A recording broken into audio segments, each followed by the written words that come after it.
Good morning, hello, grand rising, whatever language or welcome that you'd like to hear today. Hello and welcome to Wake Up with me, Sonia Poulton. And guess it is Monday, December the 1st, 2025. And you can see what I already have in the background, right?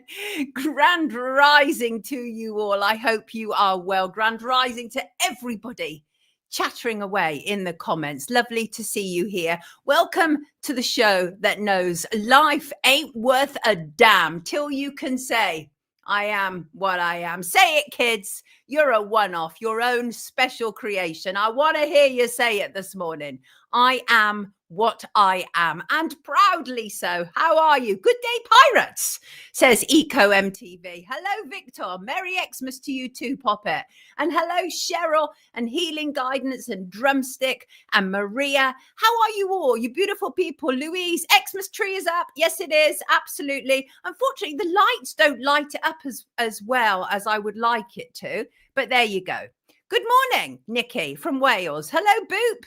How are you all? Hello, June. Good morning to you. Good morning, Dior. We are what we are. Yes, indeed. Hello from Ireland. Hello, Gwyneth. Hello, London lady. Hello to you all. Colin and Lisa and DJ Marcuson and Randy and Paul and you name it, and Jeannie, you name it. Thank you for being here. Wonderful to have you. So what is on today's show? Well, we will be joined by authors Rob JESSEL and Joe BARTOSCH. They'll be talking about their book, Pornocracy, how pornography has fundamentally changed us as humans. And the worrying thing is, has it changed us forever? We'll also be joined by journalist and political analyst Warren Thornton. He'll be talking to us about, well, a whole mass of things: Ukraine, Russia, Netanyahu, Trump, Starmer, and whatever else we can throw at him. That's Warren, not Starmer. And we'll also be joined by Joe Bennett. His parents have been illegally detained in Iran. And the campaign is absolutely to bring Lindsay and Craig Foreman home. And in terms of news and commentary, we'll be looking at the fighting that is taking place over Virginia Giuffre's money.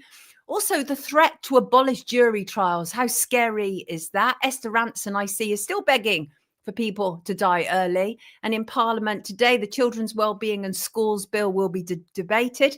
Plus, well, a selection of viewer emails actually about this one login. The government one login causing and fueling division. And we don't like that, so we're going to call it out. And winning when life is seen as an experience. And I promised you Christmas giveaways, didn't I, kids? Well, we're going to get started today in splendid fashion. I'm not going to have just one. I'm going to have two, and effectively I'm going to have three. But that's a whole other story. So let's get cracking, shall we? Now, this whole thing to do with the jury trials really should concern any of us. And the idea is that there's such a backlog in trials that David Lammy, now the Justice Secretary, is saying, let's abolish jury trials. This is as sick a response as you could possibly get from the Justice Secretary to deal with an overflow. And instead of addressing why there is a backlog, he wants to scrap the most fundamental right we have, which is fairly egregious. And what has happened is that well, let's just say a memo was leaked. It wasn't leaked. They deliberately put it out because what they want to do is seed public opinion on this. So this internal government briefing, which was produced by the Ministry of Justice for all other Whitehall departments, confirms plans to create a new tier of juryless courts in England and Wales. And a big shout out to Neil Harvey, great supporter of Wake Up. Good morning to you, Neil. And Neil suggested to me Graham Moore to discuss this. I thought, what a brilliant idea. So I am pleased to tell you, Graham Moore, English constitutionalist, will be with us next week talking about this issue and why we should all be concerned, really. And please, anyone, feel free to suggest guests. I won't always agree, but I will for the most part. So back to the abolished jury by trial. No final decision has been taken. As I said, this is about seeding public response. The proposals are an attempt, they say, to end unprecedented delays and backlogs in courts and do not apply to Scotland or Northern Ireland. The Ministry of Justice presentation produced earlier this month says Crown courts are facing record backlogs with more than 78,000 cases waiting to be completed. The big problem is underfunding. I remember going to a rally about 2013 where Sadiq Khan talked at, former lawyer, and it was about the cutting that was taking place in terms of the support that government, our money, is given to people, legal aid, and the underfunding is so serious and so severe. That is what is creating and has created the backlogs in court. But you see, in the same way as they say, well, we must have digital ID because it will sort out our issue with immigration, they'll always say that something does something when it doesn't. Okay, the truth is that they so severely cut legal aid that is the problem. And the problem also is there's such a crisis of trust in all of our institutions. And there has been for a long time, but many more people woke up to this during C-19, of course. So, you know, I think expecting people to have faith in the criminal justice system when there may be only one or two people deciding their fate is a big ask. And I don't approve. So I'm looking forward to seeing what Graham has to say to us next week. And remember the other week, I referred to an email from viewer Jules. It was about the children's well-being and school bills. And about withdrawing it. Well, that petition will be debated in Parliament today. Now, I am so seriously concerned about petitions. The idea is if you get over 100,000 signatures, it should then be debated in Parliament. But I think part of parliamentary business now has become this issue of let's debate the petitions. Nothing will happen with them. But at least if we're debating it and setting aside some time, of which usually about 5 people turn up for these debates anyway, and at least then it makes the public feel that they are being listened to. And the problem is, as Jules said, it looks very much like school-age children will be given an ID, a digital ID, without consultation or parental consultation. Well, there's a lot wrong with this bill. It is overreach. It is making the state a parent, which is what they've been wanting to do for a very, very long time. They claim this is all about child protection, about establishing this multi-agency child protection team, about improving the social care, about improving family decisions before children are taken into the care system. Now, that would be great. I do not have a problem with families being more involved and engaged with children who are potentially on the register and ready to be taken into care. We absolutely should have more consultation, but it's everything else that comes along with it. As I say, this is about government overreach. It gives government far too much power and control over our families, particularly those who choose to home educate or have children with special educational needs. There is absolutely a risk of misuse. There are concerns that the process, the family group decision-making process, could be misused. For example, by actually involving perpetrators of domestic abuse without proper safeguards.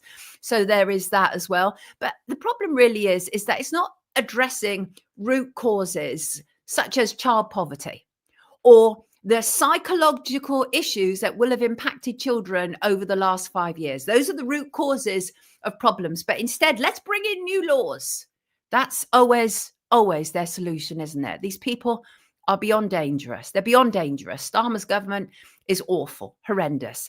But I want to talk about something much nicer. Our first giveaway. Today, we have 2 giveaways. Macrobiotics. What is macrobiotics? Well, you may or may not know. System of Oriental diagnosis about diet, personal development. It's a holistic approach to health and well-being. And we have two gifts to give away from the Macrobiotics School in Devon. The school principal is Oliver Cowmeadow. And I believe that really is his name, which is fantastic for a school of macrobiotics. And Oliver has an incredible passion about what he does. And I watched several of his videos, very interesting guy. And it's about following our energy as nature intended. He talks about the different points of the day, the fire point, the metal, about 5 elements, about 4 seasons, all the things that have been naturally given to us that we have ignored, the differences between seasons and how we can eat well and in accord with each season. This is great stuff. And I love it and I fully approve of it. And starting tomorrow, an online course, 3 classes of 2 hours each, which starts on December the 2nd. It is a plant-based festive cooking class, which I'm actually really excited about because our Christmas dinner will be plant-based. And they're offering 2 free places to our viewers, which is absolutely wonderful. And let me just see, what you also get is there will be, if you're not able to attend the live recording, you can also access the recordings afterwards. And I'm thrilled about this, actually. These online courses are £65 a pop, but we have 2 to give away. Now, normally I say write in by the following day, but because this is starting tomorrow, I need you to write in by today. And the first 2 picked after 7 p.m. this evening GMT. So write to me at Sonia Poulton at sky.com. And the first 2 randomly picked will be able to access this incredible course. It looks fantastic. It looks fantastic. I'm definitely going to be having a look because I'm looking, as I say, to create a vegan and vegetarian, well, masterpieces, frankly, for Christmas. And I think this will help me. So that's fantastic. Thank you so much, the Macrobiotic School. And thank you so much, Karen, for organizing that for us. We very much appreciate that. So get writing in, people. Is it an online course? It is. It is an online course. So wherever you are, you can access it. So this is available to our viewers all over the world. Randy, it's a lovely gift, isn't it? It is an online course. Yes, it is. So there you go, people. There you go. Right. I think I'm preparing to bring in our first guest. He's here. So let's do it. Thank you, Kath. Thank you for your super chat this morning. You're an absolute star. Let us bring in dear Warren. Let me just get rid of this from the screen. Here he is. Warren Thornton. How are you, Warren Thornton? Hello, Sonia. How are you?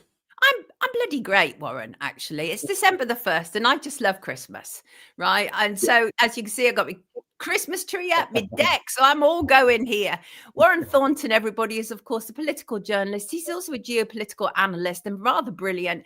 And he rocks up here every couple of Mondays or so, and he tells us about what's going on in the world, and then we get to throw lots and lots of questions at him because he seems to have his finger on many, many buttons, which we love. Welcome back, Trouble, says Mel's. Thank you very much indeed. I thought I'd put on the festive shirt today. It seems that we're going to be having a chat about all things that are going on. Absolutely. And in fact, Lisa has already noticed, said, go on, Warren, with the shirt. Hearts, hearts. Indeed, indeed. So, Warren, where to start? Well, I know where I want to start because it fills my heart with immense joy to a certain degree to see this man begging for a pardon. So Benjamin Netanyahu has asked the Israeli Prime Minister, the Israeli President, Isaac Herzog, for a pardon over the corruption cases that he's been dealing with. What can you tell us about this? Yeah, absolutely. Well, this has been going on for about 6 years, and this is a lot of political posturing.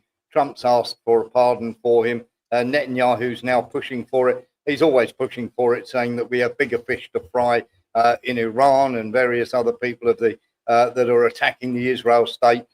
And of course, this is going to go pretty much nowhere for the simple fact that his enemies will be pushing very, very hard, more hardliners, because would you believe Netanyahu in Israel is seen as a moderate? I mean, yeah. I mean, I would believe, but it's quite shocking. It really is. So you don't think he'll be pardoned? I don't think so, not yet. I think there are many, many other things that he has to do.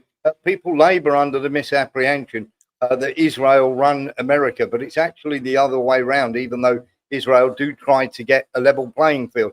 Remember that the money that is given to Israel comes from the military-industrial complex. That then never actually leaves America, but Israel are given the weapons, and then the money, which is AIPAC-based, and AIPAC are based in America, is then funneled into senators' campaigns for them to get re-elected. So the money keeps going round. Israel have a great interest and everything else. But it is the, shall we say, the Zionists that are at the top of the tree that really run the whole thing. I see. So, and some people are confused why Israel have a prime minister and a president. Yeah, what am I saying here? And I mean, that's fairly straight. It's unusual, isn't it? Because it doesn't happen all around the world. Yes, I mean, we have the same sort of thing with France, and we have the odd thing, of course, in other countries. But of course, the idea then is you can split the blame, can't you? Because normally what happens, uh, normally what happens is you will find out, like with Macron. I mean, how many, shall we say, prime ministers has he thrown under the bus, Sonia? Right, right, right. Interesting stuff. Right. Let me play this video and I want you to tell me what is going on here. This is Marco Rubio. Here, it's great to be back with you again. I think we continue this very important work, building off what's been achieved, not just in Geneva, the progress we made there, but the progress throughout the week as we've been communicating. The end goal is obviously not just the end of the war. Obviously, that's essential and fundamental.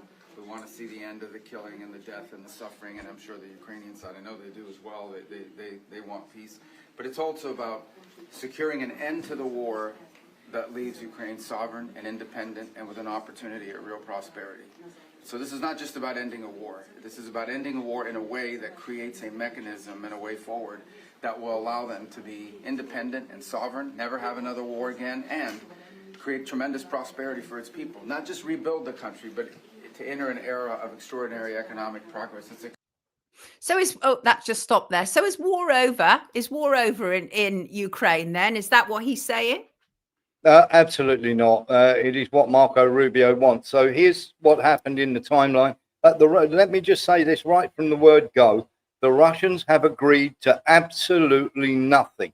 Anything that you are hearing, we've got somebody who's very, very close to Peskov, who is the spokesman for Vladimir Putin.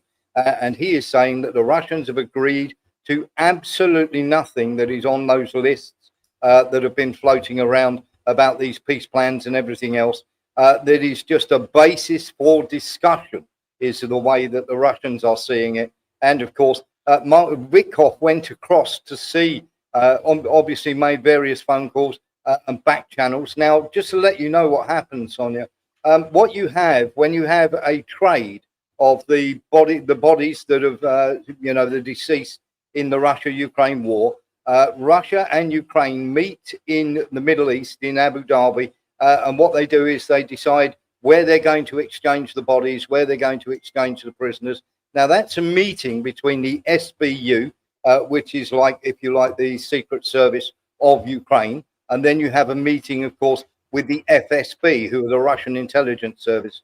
Now, Driscoll, who is the head of the US Army, gate crashed that meeting to try and set up a meeting between America and, of course, Russia. And of course, they're going across to Moscow on Tuesday. And of course, Witkoff was the one who carried the message. And of course, the moment he carried that message, Rubio stepped in because the whole of Europe and Ukraine went completely potty. And of course, Rubio was there to calm everybody down. Now, Rubio turned up at the Ukrainian, at the meeting with the Ukrainians when it should have been Witkoff in charge. And as you can see from Witkoff's body language, he is not overly happy that he's there. We've also got Trump's son-in-law, Kushner, who's there. He's there for land deals. They're trying to give some sort of monetary, shall we say, recompense to Ukraine and Russia for agreeing to what is going to be an absolute nonsense peace deal. What meeting is Rubio missing this week then? You made a note and I thought, well, that's interesting. What's that about? Yes, there's an annual defence meeting, which is basically to do with the NATO and everything else. Now, he's sending his second in command because he doesn't want to be seen talking to Kaya Kallis, who is very, very bullish and very hawkish.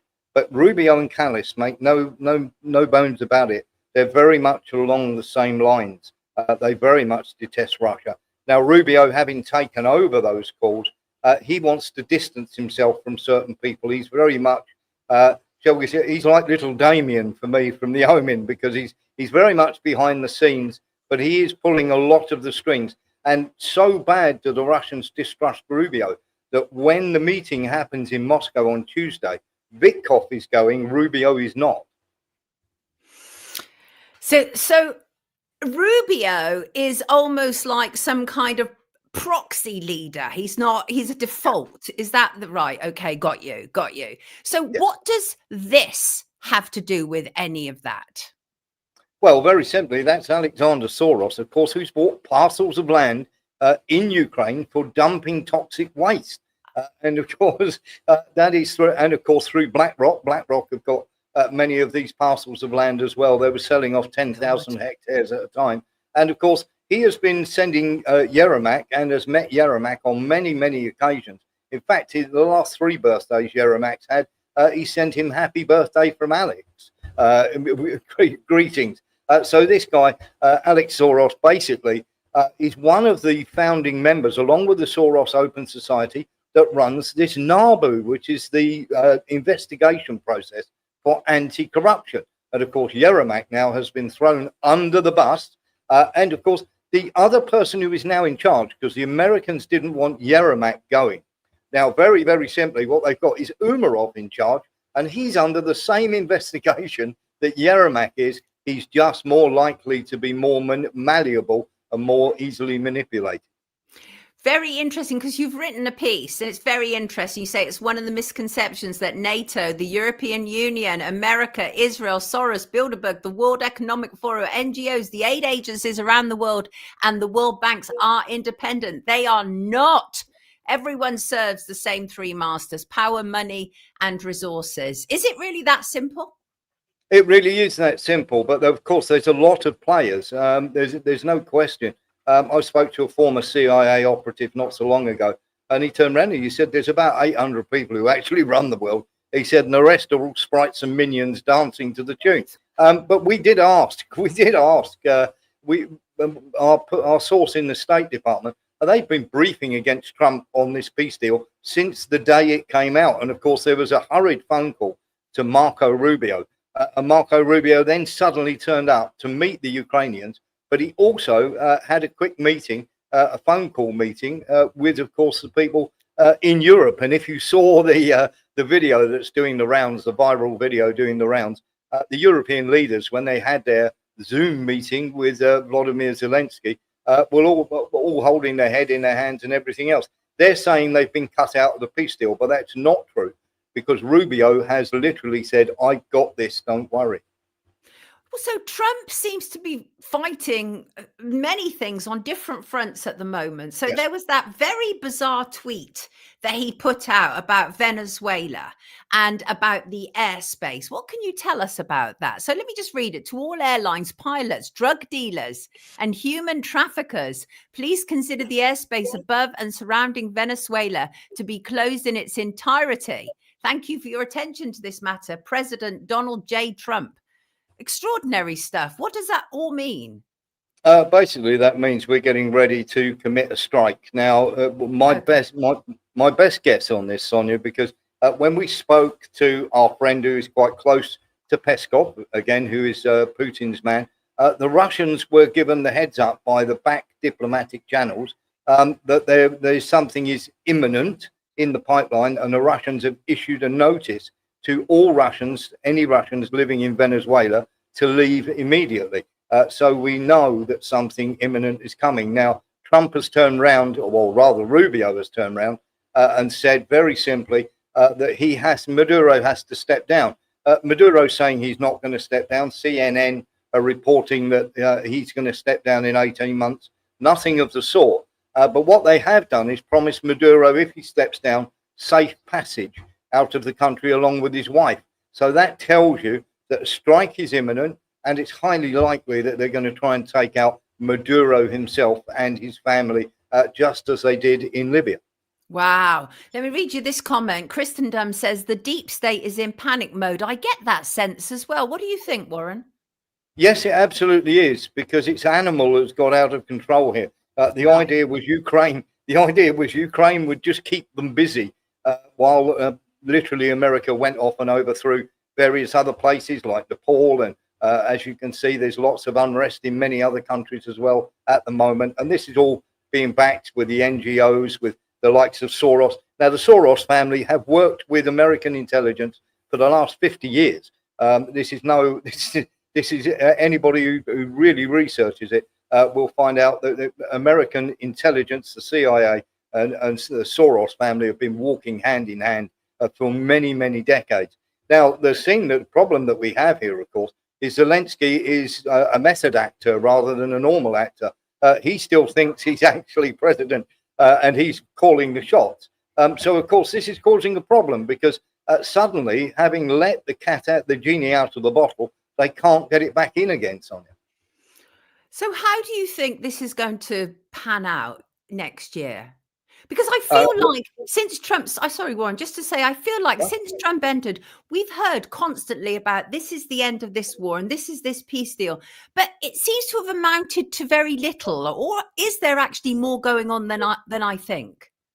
It is the Americans, shall we say, trying to get a winning draw out of an absolute loss. And very simply, they're going to go to the Russians with a peace deal that the Russians are going to flat out just get rid of completely. What they're going to ask for is a frozen conflict in the Zaporozhye and Kherson regions for the Ukrainians leaving the Donbass. Now, what is left of the Donbass to capture is very little. Kupiansk has fallen, but in the Donbass now, Pokrovsk has fallen. There are 2,000 men cut off in Minorad, which is slowly being closed in on. It's completely encircled. And of course, there's only Slavyansk and Kramatorsk to fall. So very simply, the Russians will go, well, we're going to take that anyway.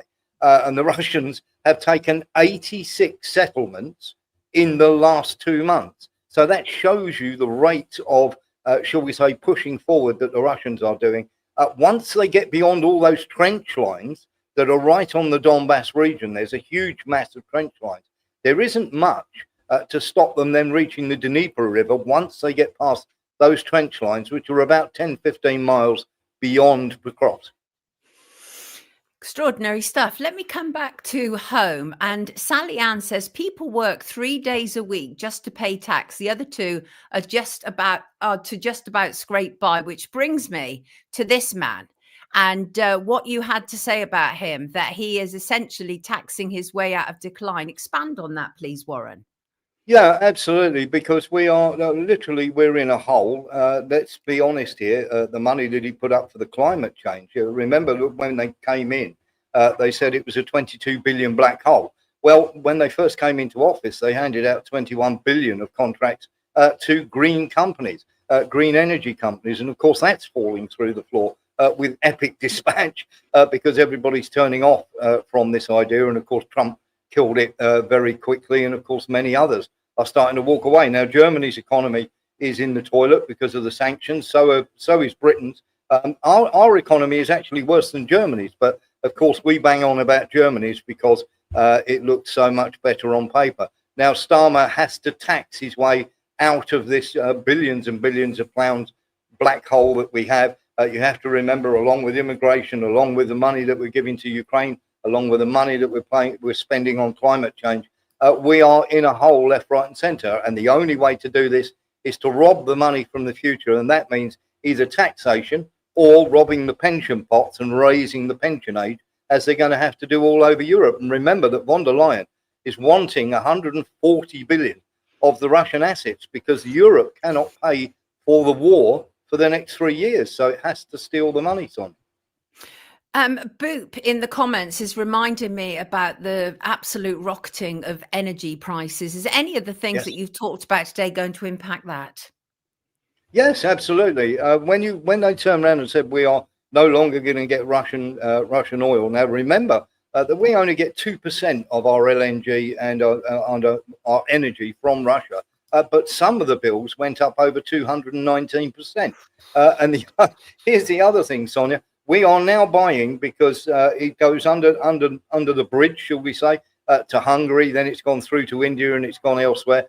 This energy, the Russian energy, and of course that then eventually makes its way into America, and you end up paying anywhere between 3.5 to 5 times as much for it as you normally would. And of course, we're locked into buying all our weapons from America, and of course they are expensive, very poor.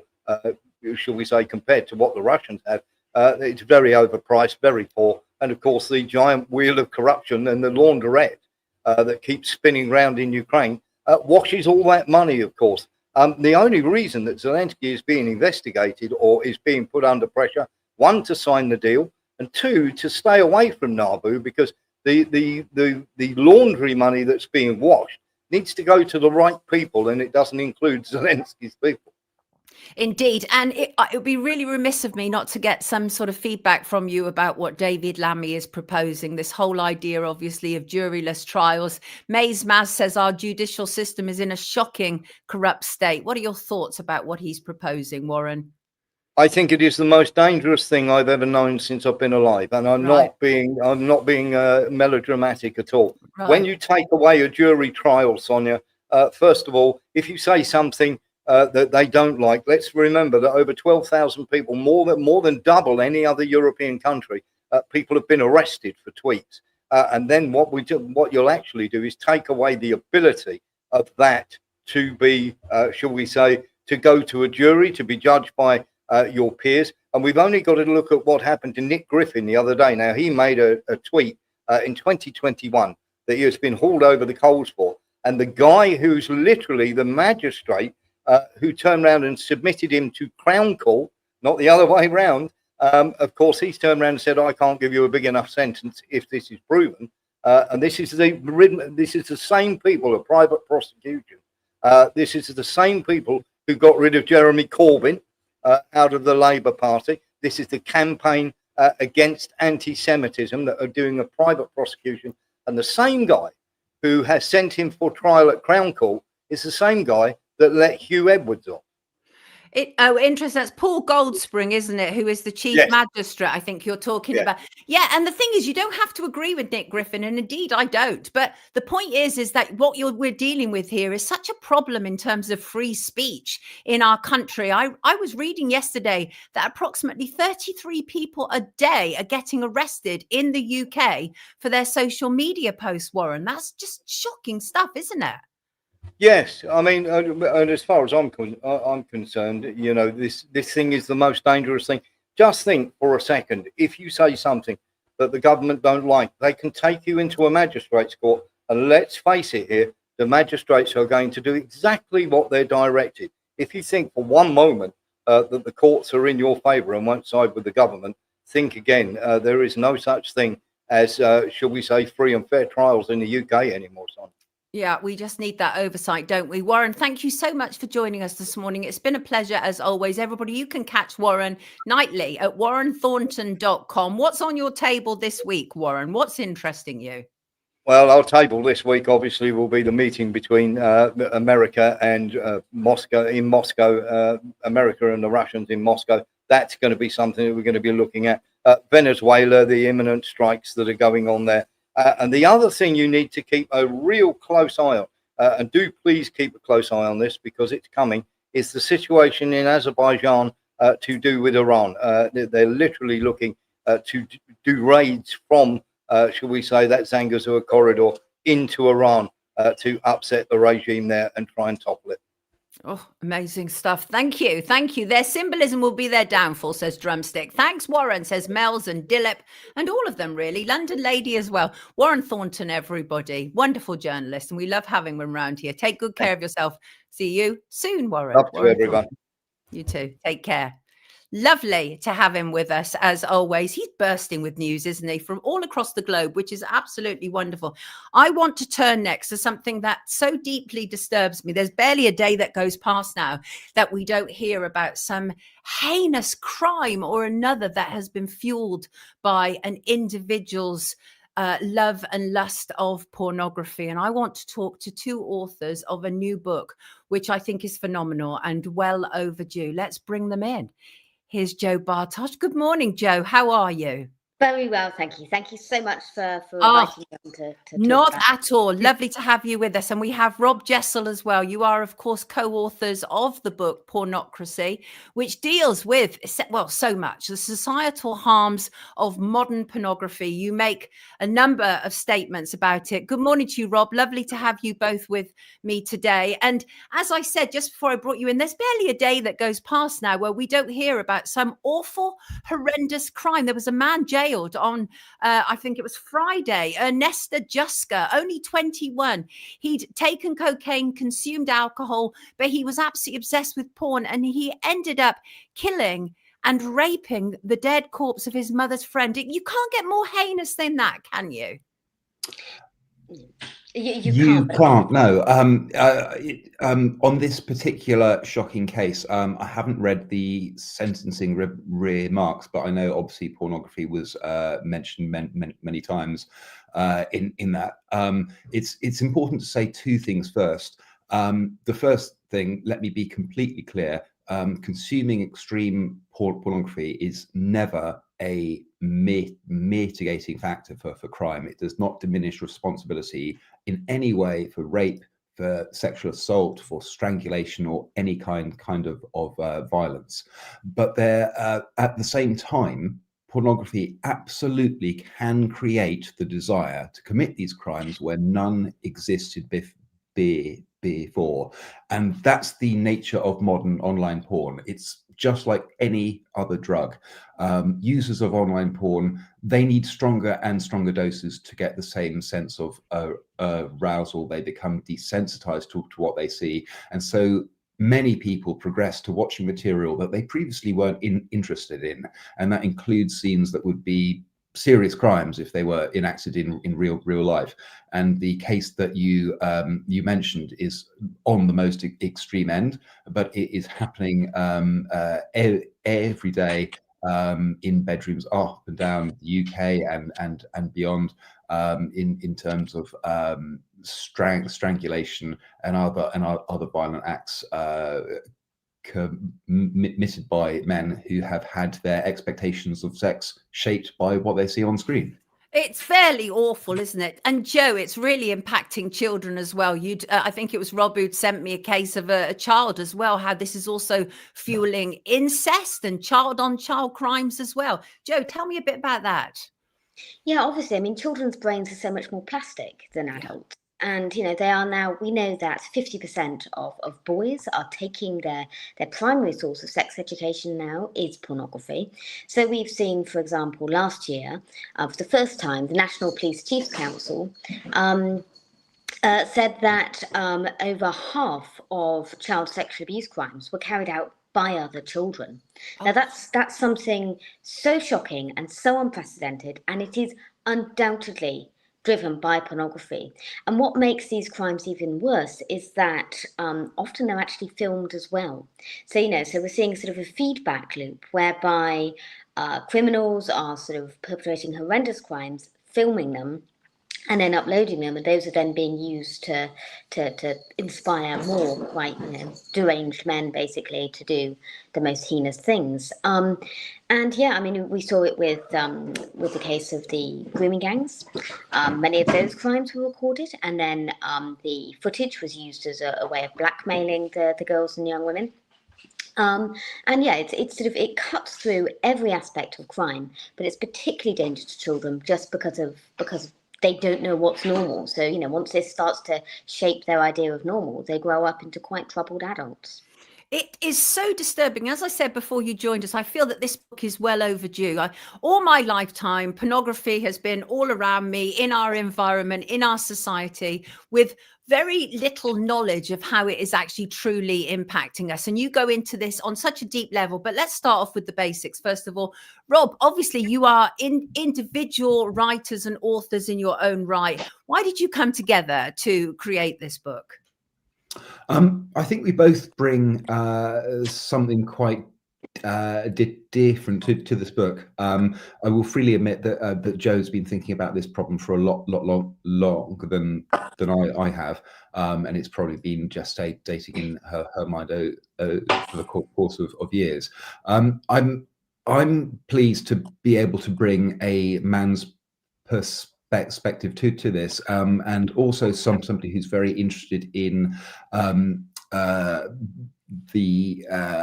the brain. And I was very interested to see whether pornography is addictive and how it works upon the brain. So quite early on in the book, we have a chapter that discusses in some depth, but we hoped not overly scientific, to see what happens to the brain when people watch porn. And I was surprised and horrified to see that it works on our minds in exactly the same way as drugs and alcohol. In fact, possibly in ways that are much worse. With most forms of harmful substances, we have a sort of punishment that goes alongside the pleasure. Obviously, with alcohol, it's something like a hangover. But with pornography, the brain processes this as something that is an activity with only pleasure, only reward, and no punishment to it. But of course, there is real punishment. One is having one's sexual scripts and sexual expectations completely rewritten by what you see on porn. The neural pathways that are formed when one watches this stuff is then reinforced and hardened every time you have an orgasm. And the thing that I was most shocked by was the fact that people are actually they're falling in love with porn, and I don't mean that in a figurative sense. When people are aroused and when they have an orgasm, our brain releases a complex blend of neurotransmitters and endogenous opioids and chemicals like vasopressin and oxytocin. These are the neurotransmitters that we've evolved to bond with our partners. But when our partners are extreme acts on a screen, we literally do bond with those. And with the old neuroscience adage that neurons that fire together wire to get together, this becomes a self-reinforcing loop that's harder and harder to break out. And when I said that there's only reward but no punishment, of course there's punishment. There's punishment on your sex life, on your penis. We're seeing a huge rise in erectile dysfunction, and of course all the way up the spectrum to the violence that you talked about at the top of this segment. Right. So, Joe, rewiring the brain, very concerning, deeply concerning, but also the normalization, how popular it is when you have characters like a Bonnie Blue, for example, and made so accessible. Like when I was growing up, at least porn was something that wasn't necessarily in the public domain, but now it's in the public domain. People interview her, very popular. How does that impact us as a society? Oh, hugely. And I mean, it's worth bearing in mind that both Bonnie Blue and Lily Phillips say that they saw pornography from the age of 11 or 12. I think it was 11 or 12. So, so I can't help thinking that clearly this has traumatized them, and they've ended up repeating what's happened to them, because that's a very similar that's a very common cycle that happens to victims of trauma and victims of child sexual abuse. So we know, for example, that victims of child sexual abuse are hugely overrepresented in the pornography industry. And some of the young women that I spoke to when I was sort of doing my segments of the book, they said that they had come across pornography as children by accident. And often that's because these sites like OnlyFans, because effectively the performers are self-employed, they have to flood every other platform to try and push content towards OnlyFans or towards whatever it happens to be that they're selling themselves on. So you end up with sort of actually non-X-rated sites being advertising platforms for pornographers. So that's quite a common pattern. Anyway, this young woman, she saw this. She was actually looking for a Taylor Swift video, and this pop-up came up, and she was traumatized by it. She was really, really upset by it, but she ended up developing an addiction to hardcore pornography. And then because she had sort of ingested the idea, if you like, that porn ought not to be pleasurable, that sex ought not to be pleasurable for women, that it was, essentially something that was there to be endured, she thought, well, why not make some money off it? Which is kind of logical if you don't actually understand that sex is about pleasure and love and, all of those sort of things that make us human. So she then went on sort of quite logically in a way to exploit herself online. And I think that sort of pattern, that sort of loop is frighteningly common. And it has become normalized, I think, just because of how particularly user generated content sites, how they operate, because the women are self-employed.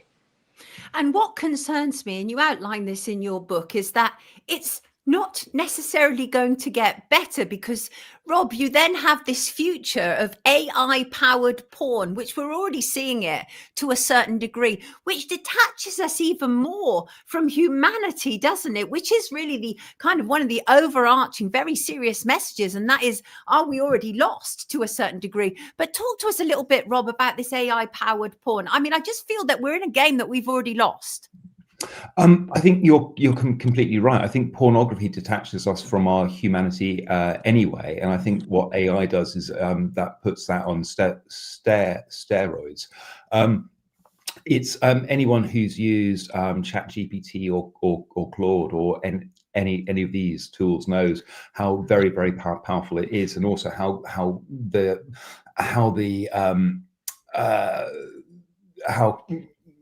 fast the progress of this tech is. It now takes, I think, about 25 minutes to take any headshot that I could take from Instagram or LinkedIn and turn that into hyper realistic moving image, like porn site quality porn. And what that means is that no one's safe from being turned into porn again against their will. I mean, let's face it, when I say anyone, we are talking about women here, and that opens up new avenues for abuse, whether it's in school or the workplace, or even doing it to your next door neighbor. It's really terrifying. But just as much as that is how pornographic values are being woven into AI, because AI is obviously being trained on the public internet, which is the most pornified data set in the history of the earth. So it's like a feedback loop that goes into anything else that uses AI, even sort of non-pornographic tools. In the book, we give the example of a woman who was speaking at an industry event. She had to have a photograph on the website. The event organizers used an AI tool just to sort of, relight and resize the photo. The AI decided that she needed to show a bit more cleavage, a bit of bra, just because it thought that that's how women should look. So we can talk about the tools that are used by people to virtually undress their victims. We can talk about the tools used to punish women by turning them into porn. But what I need to stress about the AI revolution is it's not something that you've got to go away and use an app. It's going to be pervasive and almost ambient as we let AI do more and more tasks within our lives. Like Grok, like it's constantly available, right? People just turn to it now. If they've got a question on X, formerly Twitter, they just turn to it and assume that Grok has the answer. It's a similar thing. The other thing that I think is absolutely brilliant that you've addressed, and so important because it doesn't make a lot of sense, and that is, as you say, policymakers and politicians are not willing to address this. And that is why, after so many so-called gains for women, why are we in a society where school children are apparently more sexist than ever? They believe that women, in order to enjoy sex, need to be humiliated, need to be choked. Joe, what the hell is going on? Yeah, and I mean, we've even seen it to, attitudes to things like, well, to rape. So, Yes. I think it really troubles me to think that actually in the near future, rape might not even be recognised, A, for what it is, and B, for a crime, because sexual norms have been warped and changed to that degree. So, for example, around about 87% of boomers, so that's sort of, people of sort of 65, 70 plus, understand that just because you're married to someone, that doesn't mean they consent to sex. That figure is 42% of Generation Z. So, when you think about the sort of huge social change that's happened over that time, that is clearly because their norms about what sex is, what consent is, what pleasure is, have been warped by this sort of horrendous technology. And I think the reason it isn't addressed properly, frankly, is because a lot of our legislators are using it. I also think it's kind of a low status belief. It's a little bit like, pointing out that perhaps people can't change sex was a few years ago. It's that sort of, it's something that's sneered at, it's laughed at. And actually, I think transgenderism itself as a movement is something that has clearly come out of pornography. So, so we're seeing sort of huge social shifts and sort of normalization of things that were once considered profoundly shocking. It is really frightening. Let me read you some of the comments. We've lots of comments here. Nikki says Ted Bundy said he was influenced by porn, which he came across in early childhood. And again, going back to what Rob said, in the same way as we can't say that TV program made me do A, B, and C, there must be some contributing factor involved in it that we shouldn't. And especially because of the rewiring of the brain, the different attitudes, these pervasive attitudes are everywhere. This whole idea now that, as I say, women want to be choked. Here we go again, says the fashion industry often glamorizes violence against women too. That's a fact, isn't it? And Van Straten says porn is not normal sex, but it's been normalized though. And I think that is part of the problem. So also, Joe referred to the issue of transgenderism, which all three of us have. We've challenged it, but there is also, Rob, the idea now that the whole normalization of pornography and this mantra that I mentioned to you yesterday, which I can never ever adjust to, this whole idea that sex work is work, and how dangerous it has that been to us, do you think, as a society? I think the really dangerous thing here is it's made us very scared and cowed, and it has completely limited our thinking, especially our critical thinking, by exerting a chilling effect. And I think it's just like trans in that it forces people to self-censor or shut up when they know that something is clearly wrong. And I think that has a hugely dislocating effect upon societies which are based around robust debate and discussion. You mentioned earlier that this feels like a game that we've lost, and I'm really pleased you've said that. We have lost this war, because this war began, or this phase of the war against porn began around sort of 1995 or 2002. So 1995, when people first began to get the internet in a big way, and sort of the early 2000s when broadband came in. We should have been having these discussions as a society this whole time, and we're only just beginning to have it now when porn has completely won. We talk at one stage in the book about porn almost becoming ambient now. It's sort of woven into the fabric of life. We've heard anecdotes about people who are so addicted that they play pornography in the background when they're working. But what's not anecdotal is, as Joe and I have just said, pornography is reshaping our personal relationships, reshaping our sexuality, our expectations from sex, even the language that kids use. I mean, that's absolutely correct, because I was on the tube once, must have been about 2 years ago, and the guy next to me was watching porn on his phone, like on the tube.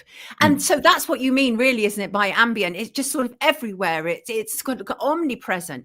But I hate the thought that we can't do anything about it, that we're in this sort of no-win situation. Joe, is there anything we can do? I mean, as individuals, as parents, as carers, we can guide our children as best as humanly possible. Somebody says in the comment, we need a new internet. In some respects, we do, going back to what Rob has just said. I think that's really an important point. But Joe, is there anything we can actually do as part of the fight back? Yeah, I mean, Rob and I have got slightly different approaches to this. I think just a very simple thing that could be done, that hasn't been done, is to have a database of when men commit crimes against women and girls. We need to be looking at their search histories, because we're not doing that at present. And I think there just isn't the political will to do it. And I think that'd be a very simple campaign and something that we need to happen. because the problem with researching pornography is it's known to change behavior, so they can't get it through ethics boards. Right. So it's really hard to get the data there that sort of shows actually this is changing how people think about crime, how they think about themselves. It's also the case now that it's very hard to find a control group that hasn't seen pornography in order to research it, Right. because it is just so pervasive. So I think if we were able to build up that database saying, look, these men are being influenced, this is what is on their hard drives, I think that would be a huge step forward. Unfortunately, we actually already have quite a few laws against pornography. So, for example, I think a couple of weeks ago, we saw the 4th ban on strangulation, on sexual strangulation. And frankly, I don't see why it would make any difference, given that, campaigners have been on at this for 20 years and it still hasn't been, the laws we have aren't being enacted. That's the problem. So I think actually what's lacking is a lack of political will, which I think leads on to Rob's sort of more holistic approach. I mean, go on, Rob, you were just going to say something, because I keep thinking about OnlyFans, which again, extreme normalization of an issue. I mean, somebody's saying in the comments, the women on my estate are all on OnlyFans. It seems to be that thing that people now do if they don't have any money. Not me, obviously, or anybody like me, but certain people seem to think that is absolutely a legitimate way to earn a living. So, I mean, either of you pick that up. Your thoughts on OnlyFans? Joe, I think that's one for you. Oh, I think it's absolutely insidious. Insidious, right word, yeah. And what's quite interesting about OnlyFans is, well, firstly, the average income is actually $140 a month. So most women are not making millions. Also, it has now become an industry in itself. So it looks like it's women producing images of themselves. In fact, there have been several raids where they've discovered women are being forced into sort of hot houses like brothels, where they're being forced to create content. Often the chat service is outsourced either to AI or to essentially really poorly paid people in the Philippines. So there's nothing sort of, it's presented as organic and empowering and as self-made, but actually it tends to be run by the same old pimps as run every other facet. Same old stuff. And I don't think we can just say anymore as clearly as we used to, because I always used to say, look, I've never really, for the most part, I haven't met a very wealthy prostitute, as one example. Generally, people are driven. Some of the factors that drive people into these situations are poverty. But I don't think that's only it anymore, is it?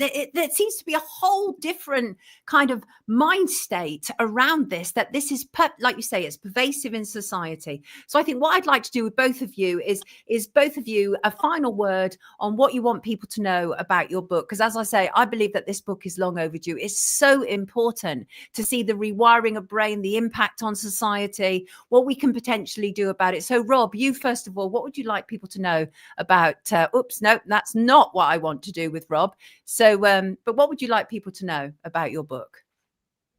Gosh, I would like people to know that pornography affects everybody, whether you use it or not. Even if you think nobody in your family uses it, with 10 million men using pornography at least once a week, they are going to be your teachers, they are going to be the police, they are going to be the judges and magistrates and people on jury. It is on juries. It is impossible not to have your lives touched in some way by porn.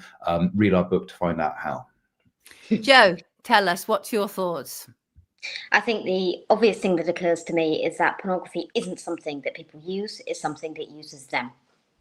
Got you. Brilliant. Listen, good luck with this. As I say, well done. Needed to be done. Absolutely. Bonnie Blue, says John, is a prime example of someone being financially rewarded for pushing the envelope while morals are shunned. And I think that's kind of like the fact, isn't it? Is that we do reward people for things that perhaps we should be helping them through rather than rewarding them. Everybody, this is Joe BARTOSCH and Rob JESSEL. Their book is, of course, Pornocracy.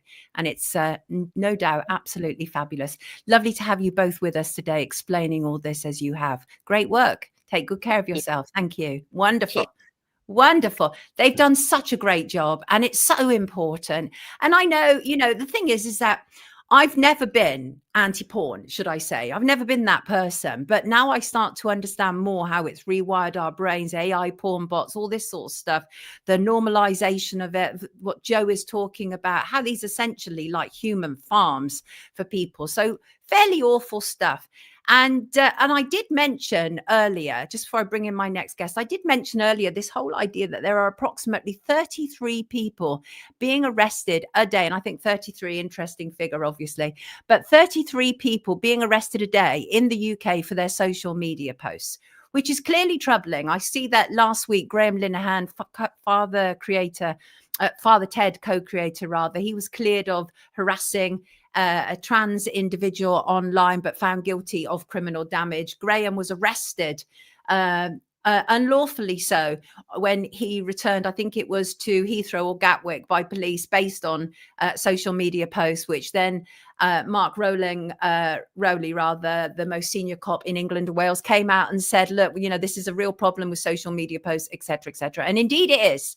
Go find the real criminals, people. Go find the real criminals. And I'm not talking about using social media to abuse people or troll people, because that in itself can be really problematic. But for the most part, what is going on, we should be deeply, deeply concerned about, because the question really is, are social media posts being investigated more than physical crimes? And I think we might find that the answer is yes. And we cannot live in that kind of world. OnlyFans ain't going anywhere. It's such a popular platform now. Yes, indeed it is. Shug said there is no law. I see that kind of mood, is it? Let's talk to somebody who has been going through it this year. Let's bring him in. Here he is. Joe Bennett. How are you, Joe? Morning, Sonia. Yeah, I'm doing okay, as well as probably could be expected in this situation, but I'm doing okay. How are you? Well, I'm very good, and thank you for asking. Of course, you've come on to talk about your mum and dad, Lindsay and Craig Foreman. They were adventurers, aren't they? They're adventurous people. They were on this global motorcycle journey. They went through Spain, through Europe, and then into Iran, and that's where the problem started, essentially. They had valid visas, they had a licensed guide, they had a pre-approved itinerary. They were doing everything as you should when you go into these territories, and they thought that everything would be unproblematic. And then, hell knows what happened. On the 4th of January of this year, 2025, their final stop, that was when they were unlawfully detained. How do you describe it? Yeah, I mean, unlawfully detained is how we initially described it. And as you say, back in January, they were taken. It was their last leg before crossing into the Pakistani border. They travelled through Iran for the previous 3 days, and yeah, they were detained for at the beginning. We didn't understand why, and it's taken a while, a good couple of months from that point to understand why they've been taken. But everything came crashing down. Everything, the communication. Anxiety came flooding in when we couldn't speak to them. We didn't know what was going on, and then as I say, it's been a long and arduous process to get to where we are at the moment. We're almost 11 months down the line, which is absolutely crazy to think about. They're charged with espionage. On what basis? They both deny it, of course, but on what basis did their work lead them into those realms? I mean, again, I think it's a debate of perception, right? And a debate that loses quite frequently when you put that against sort of, you're looking at it from the eyes of a normal human being. They did no wrong, but from the eyes of the Iranian state, they were accused of espionage. There's a number of things that have been, but essentially where my mum was speaking to people and asking her the questions, what lives a good life, what does that mean to people around the world? They were seen as potentially regime toppling questions, and the fact that she was seen to be talking to exclusively women, which wasn't true, but this is what they've said, is another fact that she was trying to change the regime. But it comes from the view of a very paranoid perception. And as I say, strongly deny the claims of her and Craig being spies. I'm not well versed in the spy world and how that works, but I don't think you document your travels and an approach to a country that you're looking to spy on, right? Right, got you. But they weren't normal involved practice. with the secret services or anything like that, to your No, knowledge. there's no allegiance to anything at all. As you said at the top of the tune, they're just adventurers, they're travelers, they're experienced travelers who have a deep connection to wanting to explore this earth and the people and cultures that are with it. You know, that's what they do. That's how they live their life, and they're being punished in the most inhumane way you can imagine for it. And they wouldn't be the first innocent Brits either to be detained in Iran. There's a real problem there. I want to know what our government response is. I think you had a meeting with Yvette Cooper. So what has the government done so far? Because this is a clear problem. Obviously, you cannot be taking British citizens hostage for no good reason.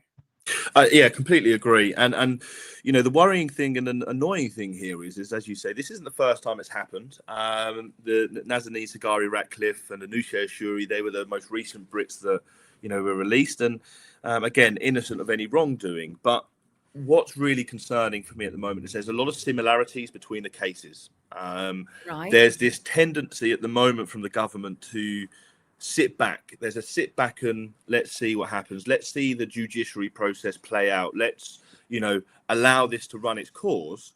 When is, you know, and that's completely absurd. When, you know, I say this, if they had been caught maybe shoplifting or stealing something, I can understand. Yeah, let's see, because they've been caught with some wrongdoing. Right. But when they're accused of espionage, which is state level crime charges, it's want a your massive. Government, yeah, you want your government to come out and protect them. That's the problem here. So obviously, David Lammy, Justice Secretary, what has he done anything of use? No, so we reached out to David Lammy when he was Foreign Secretary. We didn't get any response from him. We got a generic letter which almost kind of lent into, you know, the advice is there not to go, right? And it's kind of like, well, we can't keep hiding behind that point. Yes, there is advice not to travel to a country, but again, there isn't any warning that you could be arbitrarily detained or taken hostage. There is nothing to discuss that. What they say is that you may be questioned and detained, right? But if you're looking at that through the eyes of an innocent person, you go, well, I've done no wrong, so, you know, that doesn't apply to me. You assess the risks, and when you followed all of the criteria you mentioned earlier, you truly do think, yeah, I've done everything by the book, and there are thousands and thousands of people that do this every year. So there was no response from David Lammy, which was highly frustrating. We then managed to speak to Yvette Cooper, who's now the new Foreign Secretary. Very lovely lady, and again, they're all very good at communicating, right? I will say that they're good at words. That's how they get to where they are, Joe, right? Really good with the words. Yeah. We need action. Go on. Exactly, right? And that's what I said. And they kind of said at the moment, you know, there seemed to be a bit of promise that this court ordeal might be coming to an end. But we're a month after that meeting and we're still waiting. You know, it's another month that's just disappeared and nothing's happened. And, you know, just to explain the arbitrary detention part of things, right? They're basically being held without evidence, without transparency. There's no fair process. That's what arbitrary detention is. And you know, my parents tick every box. And I think until the UK government say those words out loud, nothing changes. You know, that's why I'm asking them to recognise it, to name it, and to act. That's what needs to be done. That, you know, single step, I would like to think, unlocks different leverages and approaches that we can use. You know, it unlocks a lot of things and tools. So I think until we're at that point, the dial won't move. Yes, we have to call it what it is. You're absolutely right. But how terrifying for them and for you. So have you've been able to speak to both of them, although not very much, right? Well, this is a bit of good news that we've had. So go on. They most recently went on a hunger strike, which is absolutely heartbreaking to hear that they had to do this to get heard. But it's because there was a lot of broken promises, and the promises were to be able to see one another and to be able to call home to their families. And when that was passed in the court, it didn't happen. Nothing materialised. So they both went on hunger strike, and that lasted for 5-6 days, coming into 6 days. Since then, I've been able to speak to my mum almost daily. And I've spoken to Craig yesterday for the first time in a long time. And they've been able to see each other. So they saw each other yesterday and they saw each other the week before on Sunday. So there's some good that has come out of this. I mean, we're still in a horrific position, and it's still very, very basic human rights that have been given. But that small change, to be able to speak to my mum and reconnect with her, is worth its weight in gold. You know, you can hear it in her voice. You can hear it in his voice, that now they're being able to communicate with people who can speak English and have a conversation. You know, it means the world to them, and especially now that it's family as well. So that is one good thing that's happened in the last couple of weeks. Absolutely amazing, as I say, to be able terrifying, to do that. But because terrifying because they're in that position. Yes, and so what's happened is that you've had to sort of move your mindset from the fact that your mum and your stepfather, right? Is Yes. your stepfather, right? Your mum and your stepfather have been taken in this scenario, and now you're like counting the blessings, and the blessings are, but it's like we just need them out of there. And Yeah. so obviously, nearly a year now. I mean, we're coming to close to the end of 2025. This must have been a really weird year for you, though, because you're in limbo. Absolutely, a bizarre year. And I think very strange. For the first 6 months, we were essentially told by the government not to go public, not to reach out to other family members, Really? you know, to be very, very quiet and let quiet diplomacy do their thing. And to be honest with you, you know, I was doing more damage to myself at that point, where I felt like I couldn't do anything. I couldn't speak about it because, you know, the anxiety that you've got because of the situation they're in. You know, they've had to withstand some, you know, very, very hard conditions. They were in solitary confinement for 30 plus days at the beginning. Now, solitary confinement in itself is I couldn't imagine it. I go crazy if I'm in a house. Psychological torture. Yeah, that's exactly what it is. Psychological torture, and that, for them to be able to come through that and still show that strength is incredible. But the worry I have is that every part of this mental psychology, and torture they've been through, right, it just chisels away at them. You know, people have their breaking points, and what I don't want to happen is for them to reach it or get anywhere near to it, because the lasting effect that could have is detrimental. So, yes, as you say, we have to celebrate the little wins along this journey. We have to, because it's important. Otherwise, you can get swallowed up in misery, right? So we do celebrate those things, but it doesn't take away from the fact, when I speak to my mum, I'm absolutely heartbroken after the call, because I can't see her. And I, you know, as you say, the core fundamental thing that we should be focusing on is getting them home. Everything else, the phone calls, the welfare checks, the consular visits, that's all a byproduct of the end goal. That should be a formality, right? So this is, we're trying things. We're exploring all options. We're trying to increase the pressure, which is mental to even have to say, but we're trying to increase the pressure on the government so that they do act. And again, we've got great public support that's continuously growing, and we're forever grateful for that, because I think that's a catalyst. And also, you know, we're looking at the parliamentary route as well, you know, to get this in the House of Lords, House of Commons, and a Prime Minister's question, so that it is on that agenda. You know, we want to make sure it's loud. And you have got some support there, because you have the all-party parliamentary group behind you, don't you? So that's already very helpful, extremely helpful, because that's cross-parties. Tell us a little bit about that. Yeah, absolutely. So as you say, it's the APPG, the all-party parliamentary group. Cross-party MPs who are saying this is wider and bigger than you know, government. This is not just Labour's problem. This is a nation's problem, sort of thing. Yes, this shouldn't happen. And they are extremely supportive of not just our case, but people who are in a similar position with different countries. And I think having them on board and knowing that there is support and voices in the Houses of Parliament is a massive thing for us, because that will grow. There will be, again, a following of MPs who are voicing concerns, and that builds pressure in its own right, because it's not just, you know, different governments or parties, should I say, that are saying it, that are trying to topple Labour, for example. It's people within Labour that are saying it as well, saying this is bigger than our constituent. This is a big problem. Yeah. And this is a known issue in Iran, yes, right? This hostage taking is a known issue. yeah. And I think one thing we could learn, and again, it saddens me, because if you look at how European countries or the US approach these situations, especially with Iran, they are extremely vocal about their citizens. Fact. They impose any which way in leverage that they can to get their citizens home. And I think one example I'll use here is the French and Macron. There have been 4 French nationals that have been detained in Iran this year alone, and all 4 of them have been released. So it shows what can be done when a nation takes it seriously and calls it for what it is and denies the allegations against its citizens. I think it's very, very important that the government does that.